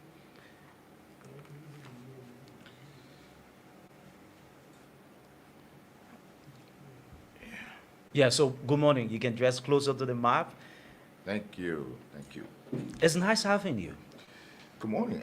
It is a pleasure really being here this morning to Voice of Liberia. And I think I look at your studio is very accommodating, appealing, and so let me extend my heartfelt gratitude to the entire management staff for the manner and the kind of service and the commitment, the dedication, to the profession of journalism. This is just one of our studios. Oh, really? Yeah, this is just one of our studios. You are in the blue studio, we have the red studio, and we'll have the white studio. Wow. So that kind of replicating the Liberian flares. Yeah, certainly. Yeah? Yeah. You got it right. So a person in a blue studio. What does it mean? Because red for me maybe is that kind of red meat kind of stuff, tough stuff, hard talk. Yeah. So it's when you more of talk about some dangerous things. Yeah. But very nice to be here. I think you. the studio is very comfortable. Thanks for accepting our invite. I mean, always. Okay, I know. But intriguingly, it's my first time, so I look forward to a very interactive and productive section. Thank you. Yeah, we wish for the best as well. You were very, very cooperative when we visited your institution, and we were left with not too many doubt that we needed to have invited you. The Liberians listen to what you have to say, some of the things you do. It was quite impressive as well that media institution like yours will undertake this kind of valuable initiatives to go out, and kind of assess, inspect, to and check on. I thought that was quite impressive. Okay, thank you. Yeah. So we are committed to doing that. Yeah. So how are you, aside from your political life and the job you occupy? How do you enjoy doing it? I mean, first thing is I'm grateful to God for health, and at this age, and not only that every morning you wake up, you feel that you can contribute. Second thing, you got a place to go, but above all, I know being good health is priceless. So I feel very good, and what I do, I love what I do. And I enjoy every moment of it, every minute of it. The last time I saw you in the live when the guys visited the EP up to present, you appear to be relaxed. Is this how you behave all of the time? I am, let me say yes, but depending on the circumstances. On the circumstances. Yeah. I mean, you will find yourself maybe in certain situation, then such situation requires that you react according to that situation. Okay. So, no, don't take me for granted. Such a time, such a condition. I can be. I mean, I am a result-oriented kind of person, and so assertive, and so when the time requires that I put out that mood to get what I want, I do. Yeah. But most time, yeah. Mr. Sokun, how is the EPA? The Environmental Protection Agency is doing quite well. Okay. I mean, it's one of the few places in the Republic of Liberia that, like other key institutions, that don't always make the front lines, right, of newspapers and other radio stations, but play a vital role within our society, even within the governance systems. Other ministry institutions and try to understand the role of the Environmental Protection Agency. But the agency is doing quite well, under the leadership of Professor Wilson Tabe, assisted by his deputy, Rana M. Dobayu, with code of technician and professional guys. It's one of the places that, I mean, I can tell you right now, to date, EPA, the issue of environment and climate change becoming more and more a kind of global, focus. It's one of the places that's going to bring forth promising, well-paying career jobs, and people will gravitating gradually around the world into that. Meaning you should see young people investing their time and energy. Absolutely. Because, and as we go into the conversation, you will understand why people nowadays are gravitating towards environmental profession as well, with emphasis in climate change and becoming a climatologist, spinning around hydrology to meteorological, undertaking, is a whole kind of, because the climate science is an integral or is an integrated kind of profession that brings those together, and very intriguing. Mr. Sukun, in a few minutes, tell us more about your department and what are some of the things you personally are personally involved with. So thank you very much. I think I'm going to cumulatively somewhere around nearly 2 decades of professional life. Okay. A decade of that in the States, in the U.S., and then another decade now, relatively, in Liberia, and being in a series of professional senior managerial capacities, undertaking a lot. Currently, I am the national coordinator of the National Climate Change Secretariat at the Environmental Protection Agency. The Secretariat is a high-level coordinating platform that brings together strategic ministries and institutions, and is focused on issue relating to climate change. The chair of the steering committee is the Minister of Finance, co-chaired by FDA and EPA. So we have approximately 12 ministers and agency directors on our platform that attend that.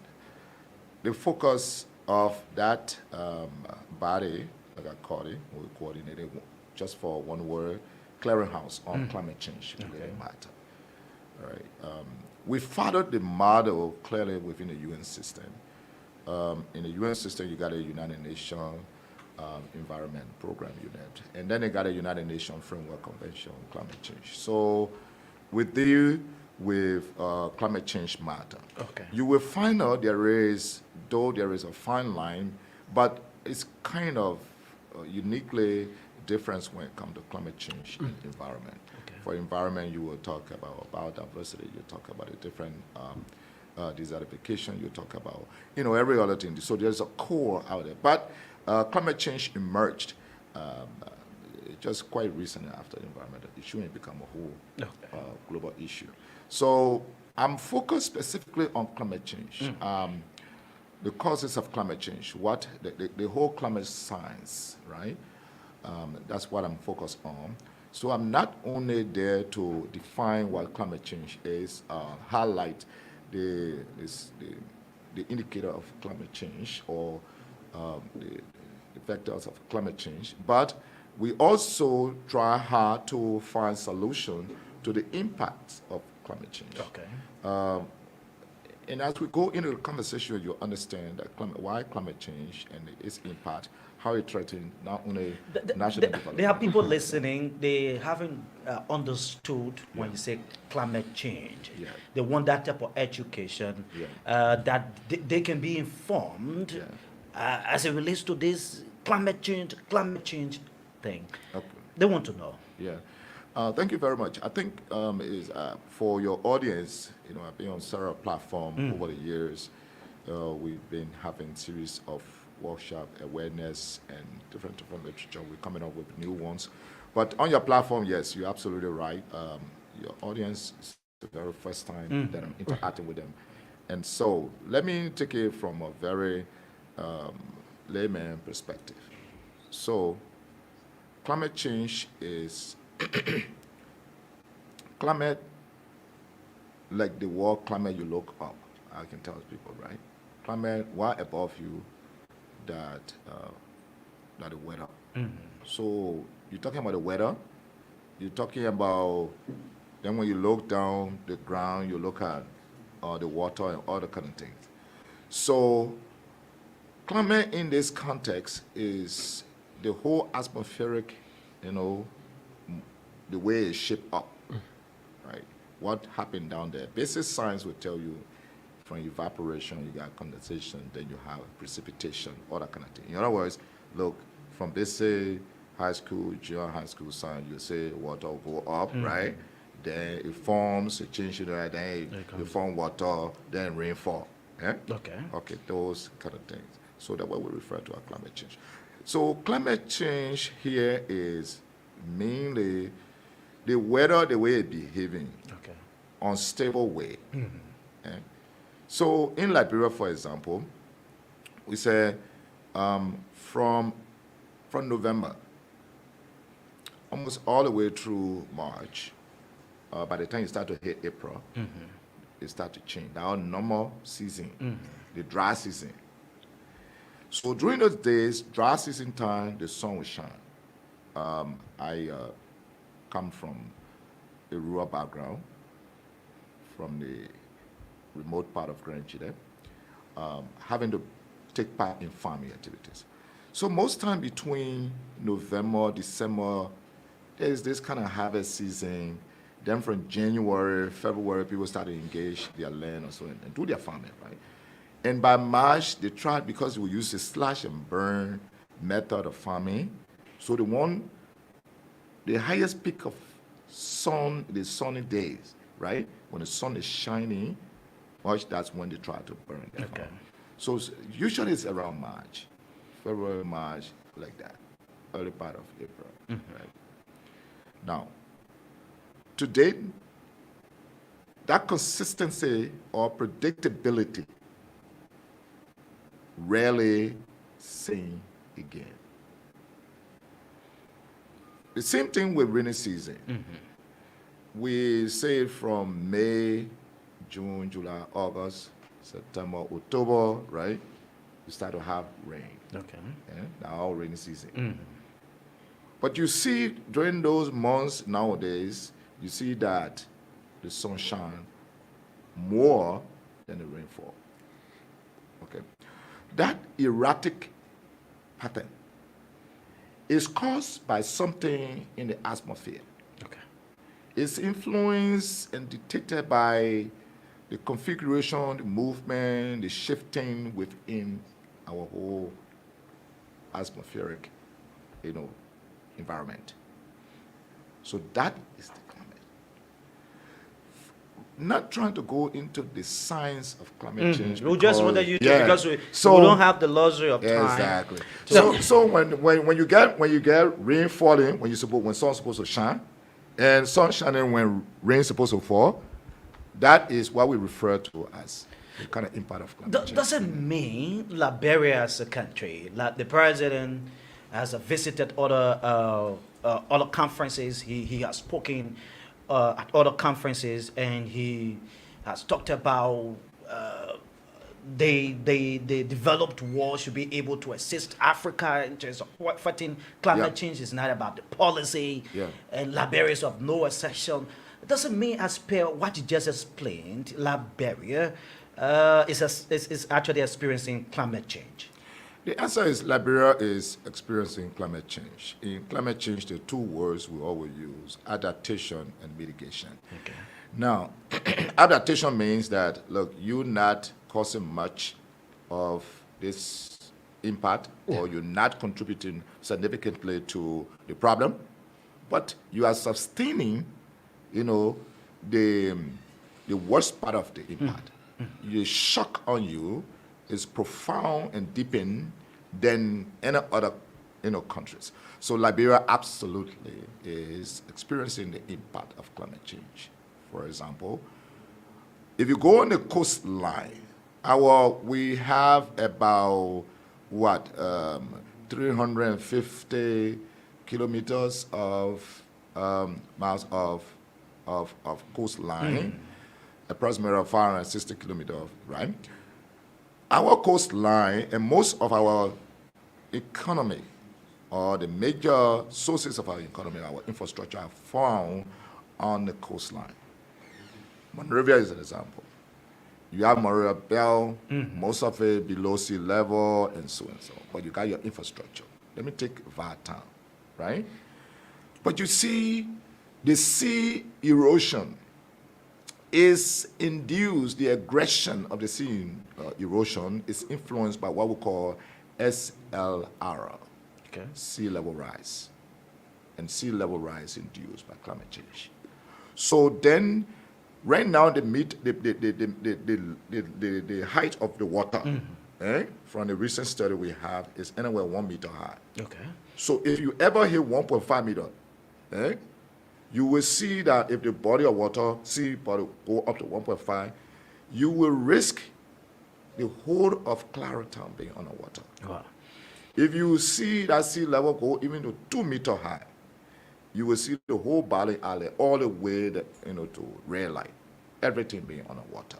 The good thing, we thank God that we, is maintaining at that level we haven't seen. But what you see at the West Point and other places is the aggression of the erosion wearing away of the land. And so that's one of the impacts of climate change. Okay? The aggressive erosion that destroy buildings, that come and take away the land and eat it out. The sea is moving aggressively inland, right? Destroying your infrastructure. In other places in the region, right, Senegal and other that, you see how that move.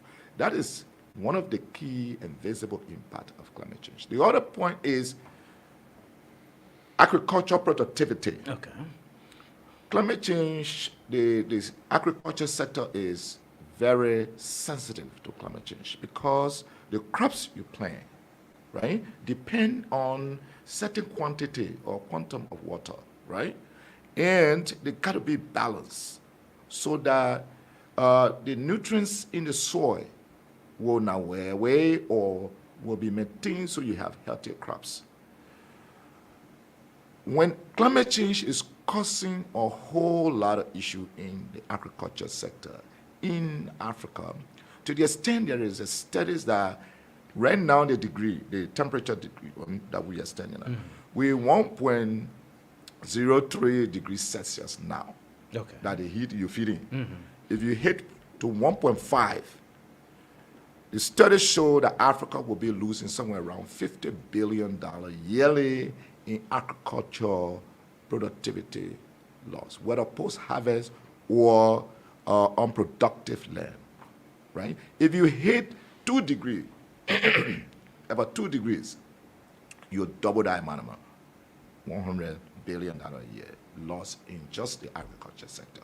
That means you plant your food, it's not coming up. Okay. That means you plant your crops, it's not yielding the kind of thing you want. And that's bad, create food insecurity. So these are the impacts of climate change, right? We experience them. For us in Liberia, who import, right, from the region or somewhere else, if other country where we import food from are hit heavily and cannot produce the volume of food so that they will have it sufficient to export to us, of course, you're going to be starving. The typical example is the influence Ukraine and Russia, because Ukraine produces a significant portion of agricultural products, example, wheat. The crisis alone start to trickle and cause prices to increase. People cannot afford Russia, the petroleum. Will we straight out of climate change? No, you can't put it. I'm just giving you an example. But climate change causes an issue in a way where it impacts agricultural productivity. Okay. I'm just trying to give you an example of how that works, right? Okay. So that how climate change. So in Liberia, yes, we experience climate change even though we haven't explored our agriculture, but our soil and all of that, we need to make sure we move our grassland, desertification. The method we even use to make our farming is unsustained, is not climate change friendly, because the slash and burn, we emit CO2, we destroy our forests. So that's the way. But more importantly, we suffer from the impact of climate change from the adaptation process, because the brunt of the problem comes here, the heat waves, the thunder, the climatic event becomes so extreme, lightning striking, thunder, sometimes the downpour or rain, heavy. And for the southeastern part, for example, when the rain starts to fall, those roads, there's no way you can easily go there, right? The heavy rain, no matter what you do, if you grade out the road, in a lateral form, heavy downpour of rain, wipe away the soil, create that other. Certainly, it has a negative. This exactly brings me to a question. In 2018, I can record, the government Liberia through the EPA launched the National Policy and Response Strategy Yeah. on climate change. Yeah. My concern is on chapter 3 and 8. Yeah. Chapter 3 talks about deal with the natural circumstances surrounding climate change. Yeah. While chapter 8 talks about the adaptation, the mitigation, the policies and strategies implemented as a government, as a country, to curtail the adverse effects of climate change. Where are we now as a country, especially you work as the focus person on that on that project? And thank you very much for reminding us. Approaching this kind of global event has to be done in a scripted manner. In other words, there got to be this kind of strategy or response mechanism we put in place. So, as you correctly indicated, we developed, the very first thing we developed was the climate change strategy and response, policy and response strategy, right? Okay. And in that, we try to define some concept and try to put into place how we're going to deal with them. So one of those areas, like you said, the adaptation, yes, we spoke about that. What we're trying to do now, the adaptation, from that strategy to date, we put into place what we call a national adaptation plans, right? The national adaptation plan. That plan clearly defines certain sectors that are vulnerable, that need strengthening. So from those sectors, we also derive an investment plan. Okay. Investment plan in terms of, look, if roads going to be the problem, if coastal erosion is the critical problem, an urgent problem, we identify in the city some of the vulnerable spot. We call them the hot spot. That means don't want you got to move now or else it'll cause a problem. So from that strategy, for example, we came out with 5 hot spots in Monrovia. I'm just giving you an example. That's West Point, that's Nikru Town, BTC area, and going to Kingsley. So we identified those hotspots. From those hotspots, to date, the D2 situation, right? When, for some of you, if you were around, D2 were really underwater. We went, we intervened, we found money through the government, and we went and addressed that hotspot. Today, D2 building is safe. In that community, you could see the water revetment that was there, that's built. As I speak to you now, you need to go around West Point. West Point were able to secure about $25 million. 17 of that is loan, let's just say $25 million grant. Okay. $25 million grant that came to the country. The construction will begin maybe next year, but the project already started. The money passes through UNDP, and the team already in position. If you go every now and then, maybe come to see that. But okay, you will see visible construction somewhere next year, the latter part of next year. Okay. But right now, they are doing all of the soft component of development. So what will happen after the deployment of the resources is that you're going to have a revetment that will stop the erosion from taking the land and the building and destroying livelihood in West Point.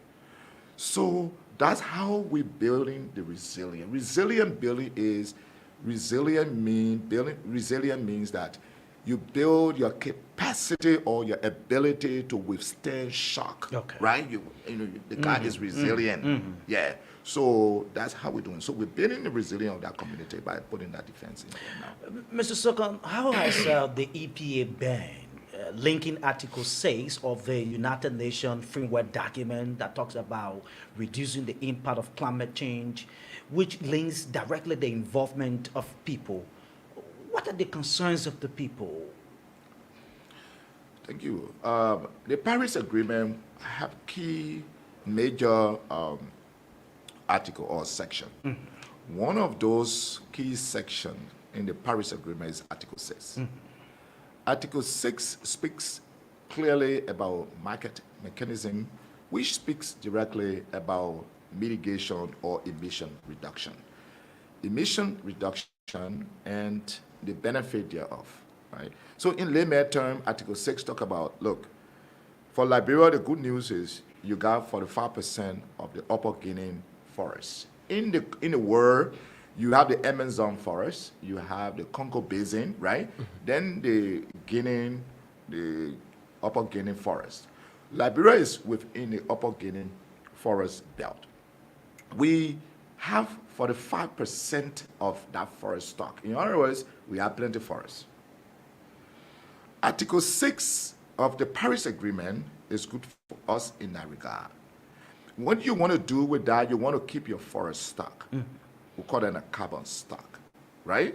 If you increase your forest stock, if you conserve and maintain what you got and expand, maybe you expand your stock to maybe from 45 to 55 to 60 by keeping the forest. What you can do is from that forest, under Article 6, you can derive a carbon credit. You can sell the carbon credit on the market. If you understand stock market, Okay. you can sell your carbon credit. Let me give you an example of that. You see the tree in the swamp we call mangrove? Very well.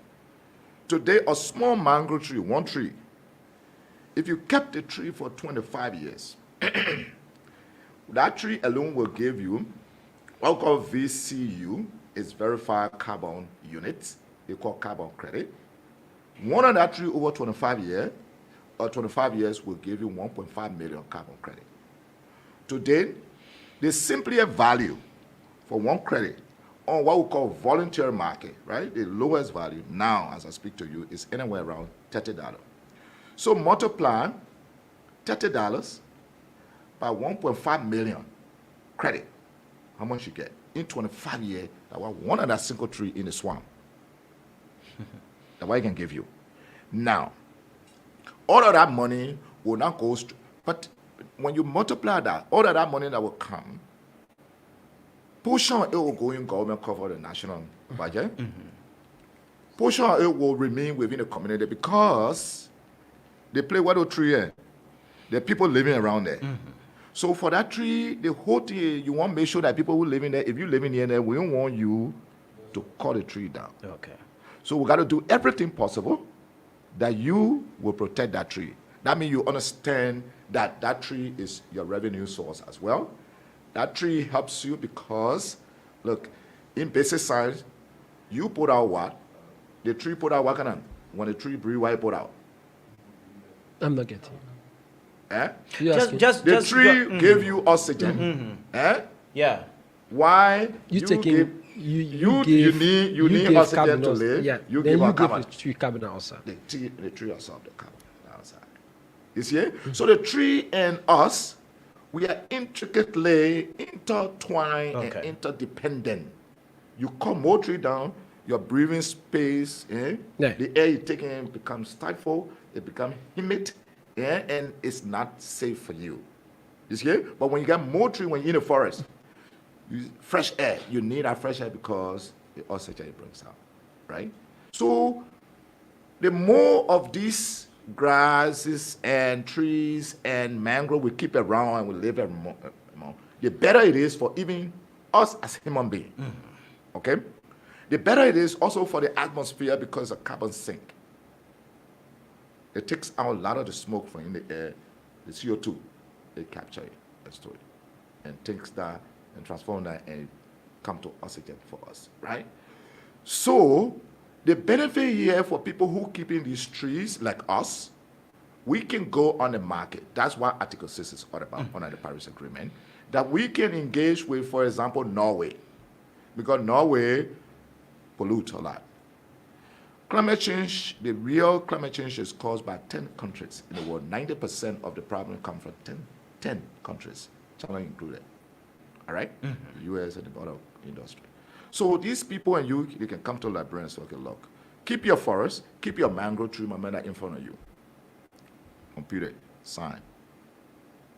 Yeah, what it is, you're getting $100, maybe every month. Just a sample. Of that $100, government take 50. 50 stay with you. Just make sure you protect the tree. You might not get it, you might not die. Let it be right here. So that is an emerging idea, but a very predictable new streams of revenue for countries that have forests. What needs to be done is to move now to put mechanism and laws and rules and guidelines into place to be able to begin to access. So what we're doing at the Climate Change Secretariat now, we are having this conversation under the leadership of the Minister of Finance.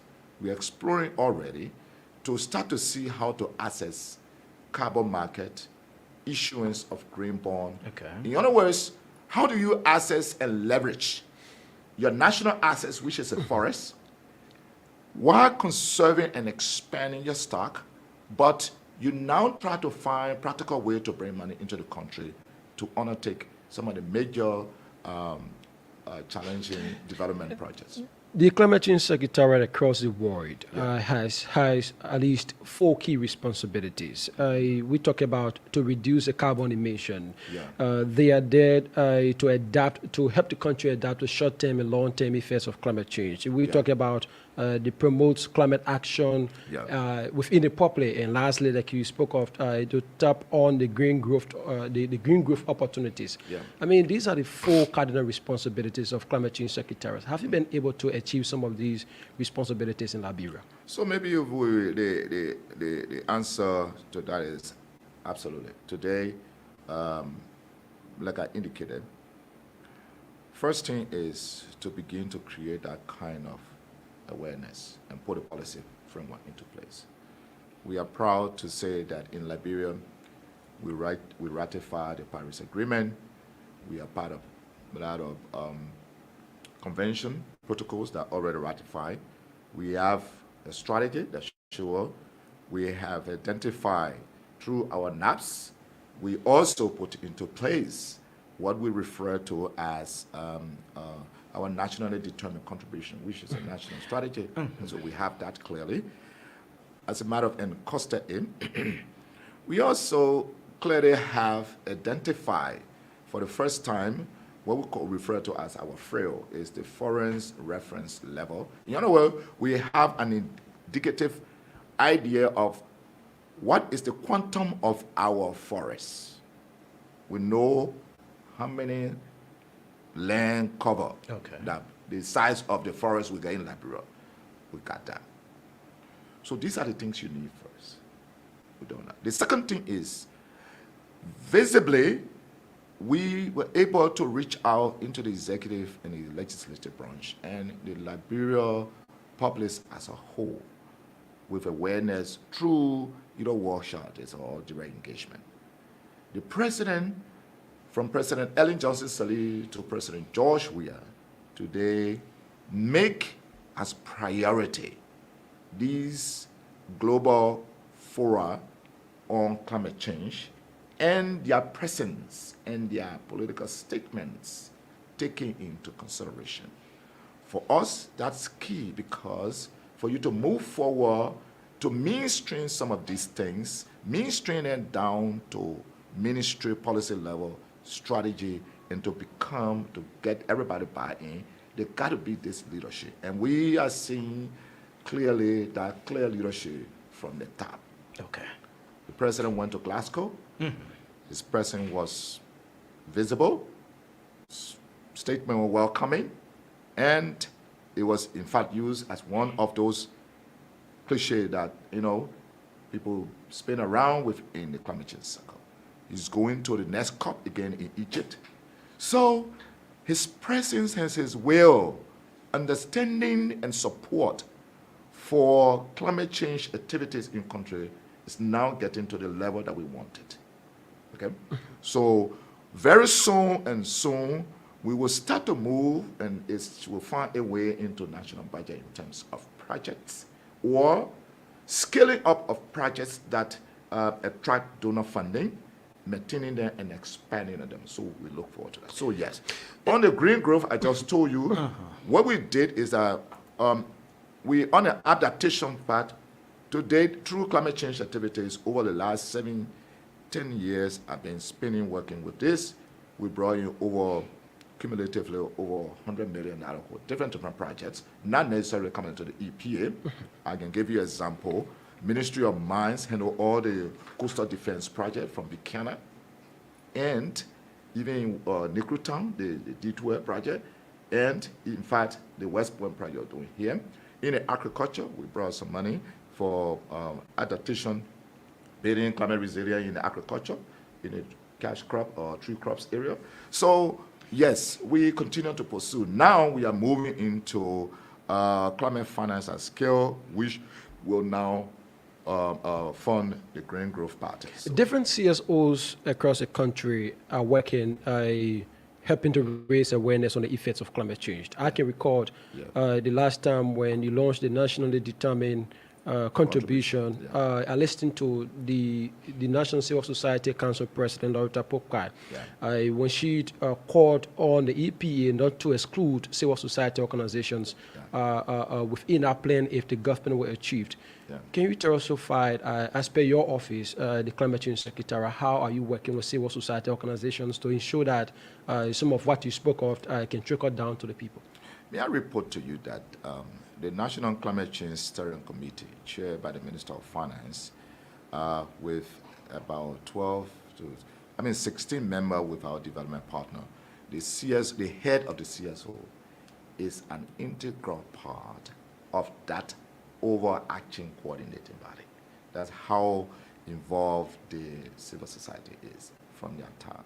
Okay. So the madam, every time there is a quarterly meeting, she is present. With that, most of our awareness in terms of events, the civil society is an integral part.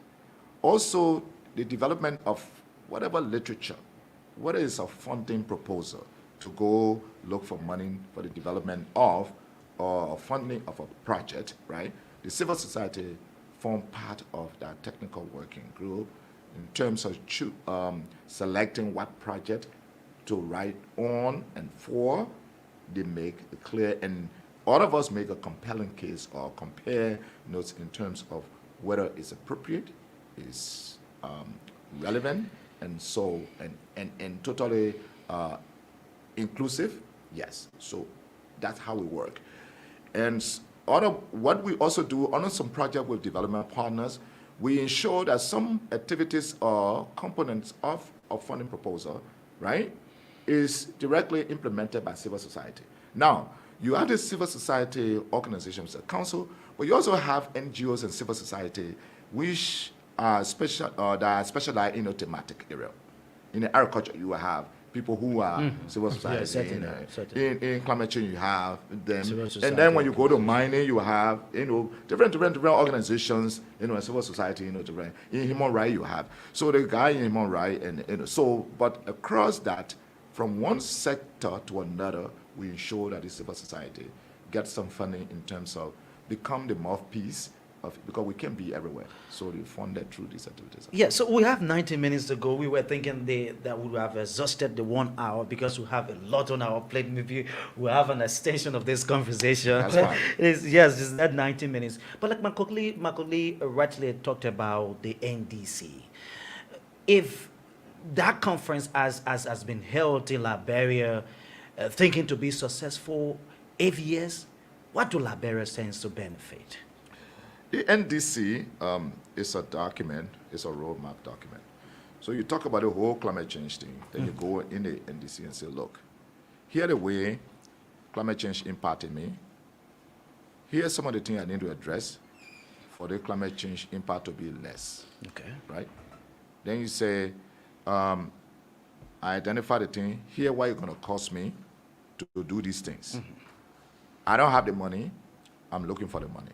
So the NDC projects that. So our NDC went exactly in that way, right? Now, the latest information that we got, and some of our colleagues who are leading on this, is that our NDC is among some 100 NDC selected, shortlisted, to be able to attract some funding, right? And that pool will go up to about $3 trillion from that if it come out. So being there, let's assume that we come out to be one of the documents to say, look, we'll fund it. So if it's selected, we costed it. I think our NDC cost came up to about 400 million in 4 years, the NDC. So we're looking for 400 million in 4 years. So let's agree we were selected out of the shortlist the list and say. So it means now the donor partner will start to work with us for us to find 400 million over the next 4 years to address those things that we put down in there. So in the agriculture, we say we want to do this. It will cost us this. In the health sector, we say we want to do this. It will cost us this. In the energy sector, we want to do this, right? So that's how NDC benefits you. NDC is that we put together, and then you look for people to give you the money. So if we selected, they will give her the money over the years. Then that money don't generally come like in your coffers. So the donors will go and build and put the things there that you say you want. They spend the money on them. At 9:50, we will take the call, but the issue of training and education are significant, are fundamental to community dwellers, getting, maybe investing that time if we not have just a negative impact or reducing the impact of climate change. How is the EPA going about that? What is the EPA doing? One of the things, and you're absolutely right. One of the few things that I'm working on right now, we're trying to do is the mangrove that we're destroying, right? It's one major thing in coming years that will become a very good investment area. Very good investment area. Mangroves, those swamp, you can go and even cut some of the species down and prepare a nursery like you're doing cocoa farm. You do that and put a tree there and there. You clean this one and put a tree in there. We're trying to find the investors who will say, okay, look, you got your plot here or hectare and you plant the trees and you're keeping them. It will bring you more money than even a cocoa tree. Wow. But not too many people know about that. Exactly. That's not yet. about education. Exactly. So what we will try to do through our development partner and everybody else, as soon as we finish some of the guidelines, then we'll get in the community. You got to identify the pieces of land you want to use. Then the people living in that area, you start to spend some time with them to educate them and train them. The training got to be targeted, right? It got to be targeted. You take the community, you go within the community, and then you tell the people, here what we want to do, here how you're going to benefit. Please join in it. Please protect it. So since the whole start of the climate change thing in our country, we haven't done anything as such. No, awareness have always been created, but like the green growth pattern, the new concept is just emerging.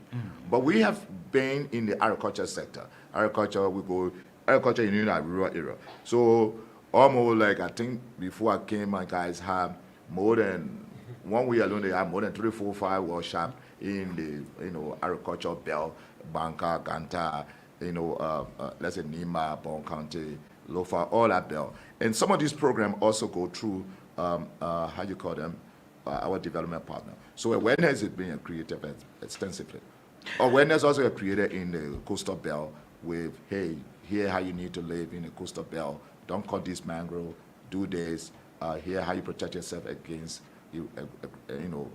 aggressive erosion and all of those things. Yeah. So awareness is ongoing. This intergovernmental panel on climate change, do we have people research? Do we have that panel created in Liberia? The Intergovernmental Panel on Climate Change, the IPCC, is a scientific body of the UN. So there's a think tank, guys, global. So it's a whole institution. Now, what you do to those things, you have your focal person representing annually, or let's say on that body. So in Liberia, WMO representative is that kind of focal person on to that, right? So yes, but is that they pick up annually, the scientific finding, monitor the progression of whether or not we're addressing climate change. What are they saying? They're looking at the threat of climate change. Yeah, I mean, their most recent report that came out, probably you need to check out, is we call it the AR6, is the assessment report 6, right? Come on, and then they extracted the impact of climate change on Africa, and then they hone in on specific things. So very rich document. It tells you you want to pick up what they call it a policy maker version of it. It summarizes really and gives you scientific evidences relating to Are there how- indicators? let's look at Are secondly- there indicators? Harris, you coming? Are there indicators if you would link the line of the RPCC with what you're saying? Yeah, I mean, the IPCC document very scripted. I mean, in fact, in the climate change war, RPCC literature are considered maybe the Bible. Okay. Right, because this is a very refined, targeted and dedicated piece of work that come out justifying. So every statement we made is supported or derived from any kind of scientific work that the IPCC do. I listened to you, all of what you have mentioned, the gains made so far, the impact. I mean, what you have embarked on as an agency of government to ensure that the impacts of climate change are reduced in this country. I'm concerned about decentralization, basically about the messages, right? The awareness. What are you thinking of? Perhaps so those in bombing. We have a message on climate change featured in the Gola vernacular. Those in Cape Town, we have it in the VAR vernacular. So that the people themselves will know, like you spoke of the mango and what have you, right? They will know the importance of not cutting the mango down. I mean, are you thinking in that direction, or have you initiated discussions to ensure that the people in across the country are aware of the impacts of climate change in their local vernaculars? You just struck a salient point. How do you move from, English language to the various dialects locally so that people get it? You're right. We are working on trying to move into that. We're trying to figure out whether you do that through jingles, right? And then when you do it through jingles, then you have to subscribe or have this kind of contract with the various media platform, because they will be the people that will really propagate that, right? So that thought process is evolving and is at an advanced stage in terms, because you develop these jingles, they got to be air so that people get to know that. So not only you develop it, but then, I mean, Voice of Liberia, if I bring you 16 different pieces, you're not going to air it free. No, but that is You know, obvious. so- that is so part we- of the initiative so as is per that. your plan. So, Yeah. if you want to do that, Exactly. You got to pay for it. Yeah, sure. Yeah. So that thought is really at an advanced stage. Okay. Let me tell you one of the good places we're passing it. To date, I'm praying we were able to contract about $11.4 million, right? And we are going to strive to get a new government institution that we'll call the National Meteorological and Hydrological Authority.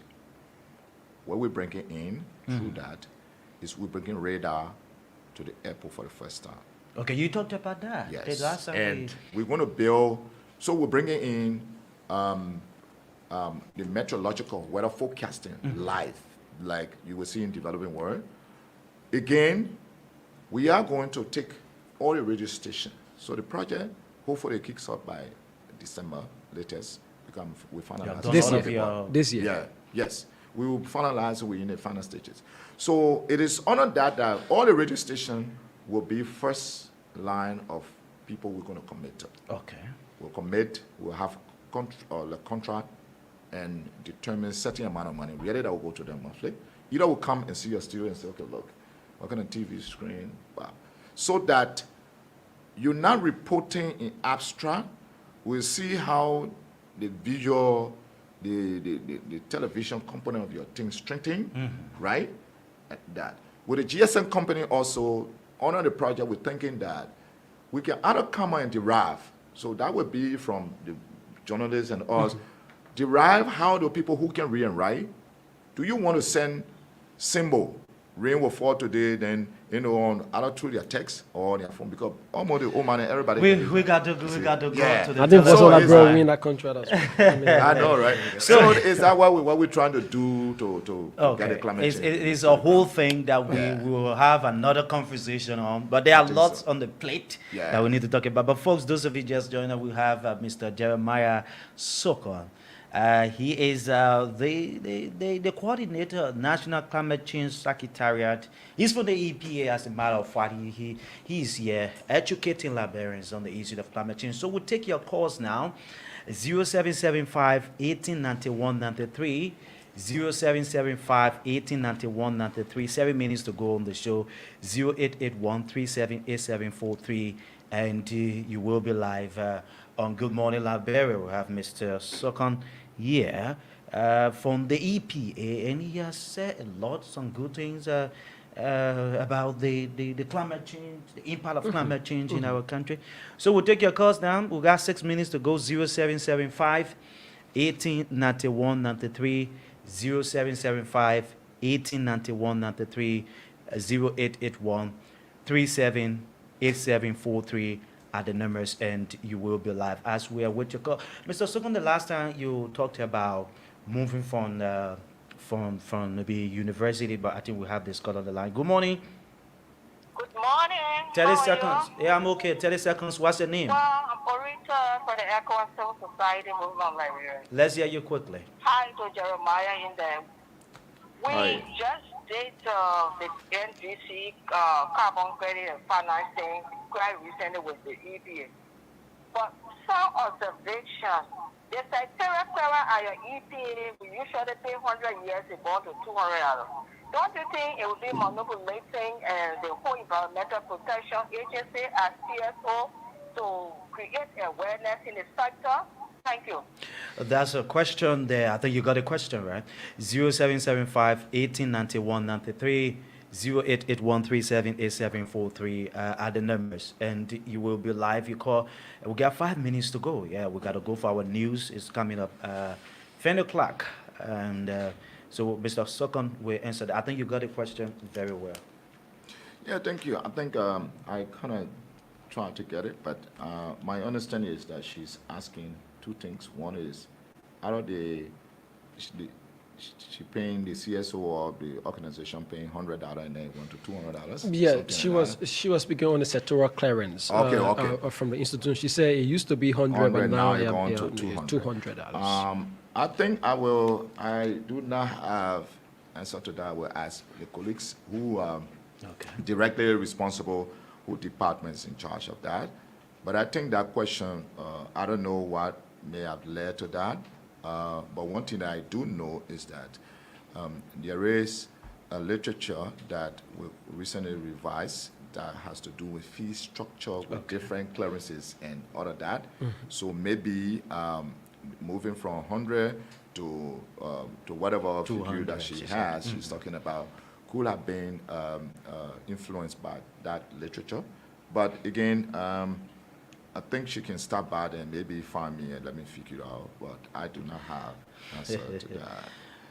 That's good. So we anticipate your call now. Caller, we got 4 minutes to go. I was talking about this issue of, you said you were thinking about embarking on something where you will go from university to universities. Yeah.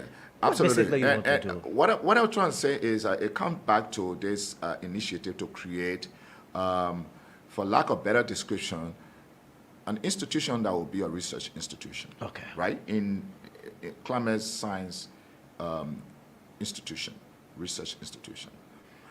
And that institution will have to host or have in place staff and people from meteorological, hydrology, and the science background overall.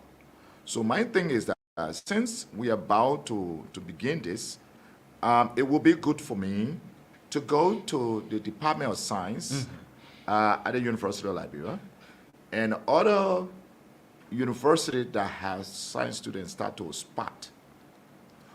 Whether through internship and all of that, begin first of all to bring young minds up to date, and utilize them, prepare them for that kind of work that we're about. It's going to be the first that we establish such an institute here. It's a whole thing. Yeah, exactly. It's actually, So, but it serves as an empowerment point for young people. Exactly. It serves as a career path as well, where, we make it attractive and appealing that people go into these sciences and be able to sustain. We have this person on the line. Good morning. Yeah, good morning. Quickly, let's hear you. What's your name? 30 seconds. Yeah, this is Aliyu Gitawa from Chicano where the water pollution took place there. Let's hear you quickly. Dress away from your receiver. Yeah, this is Aliyu Gitawa. Go ahead. Just go ahead with your concern. My concern here is really, I really want to invite the EPA again back in Kemo where the water pollution took place there. So they should be able to come there again and be able to do the retesting of the water because they said the water was safe for us to use, but we shouldn't drink it. How will you pay for the water and you can't drink it? Okay. So what we and the company discussed, they are not meeting on nothing. We say something there for safe drinking water again. So we are wanting for the EPA to be able to come there again to be able to do the retesting. We are crying, we are dying really. Thank you. Thank you. We gotta go. I think he listened to the man. He been at the water pollution. Yeah. So now he's saying, Yeah. we gotta go, Mr. Sokon. And this is one of the areas within our test we're hoping. Are you contemplating of going back going to the country to contest in one of the elections? See, I always told people when they come here, once a politician, always a politician, and everybody go there, kind of stuff like that. I tell you what, the answer is a resounding yes. Okay. I am trying to, first of all, handle a few other things. When you find yourself in the middle of competing things, for example, professionally and then politically as well, right?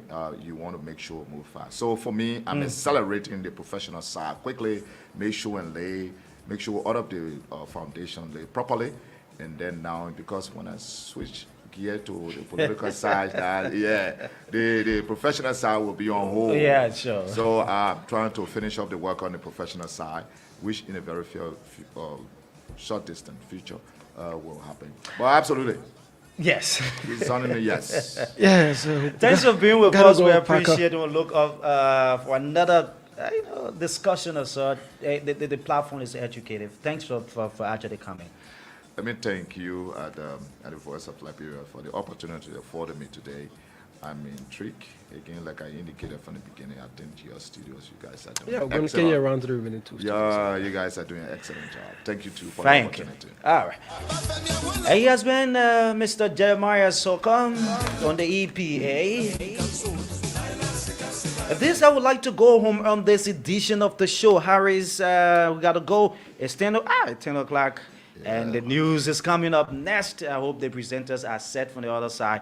But let's join Gibson. Gibson, good morning and welcome to the news. Yeah. Thank you so much. News coming from Grand Bassa County says at least 4 persons are said to be undergoing treatment at the Liberian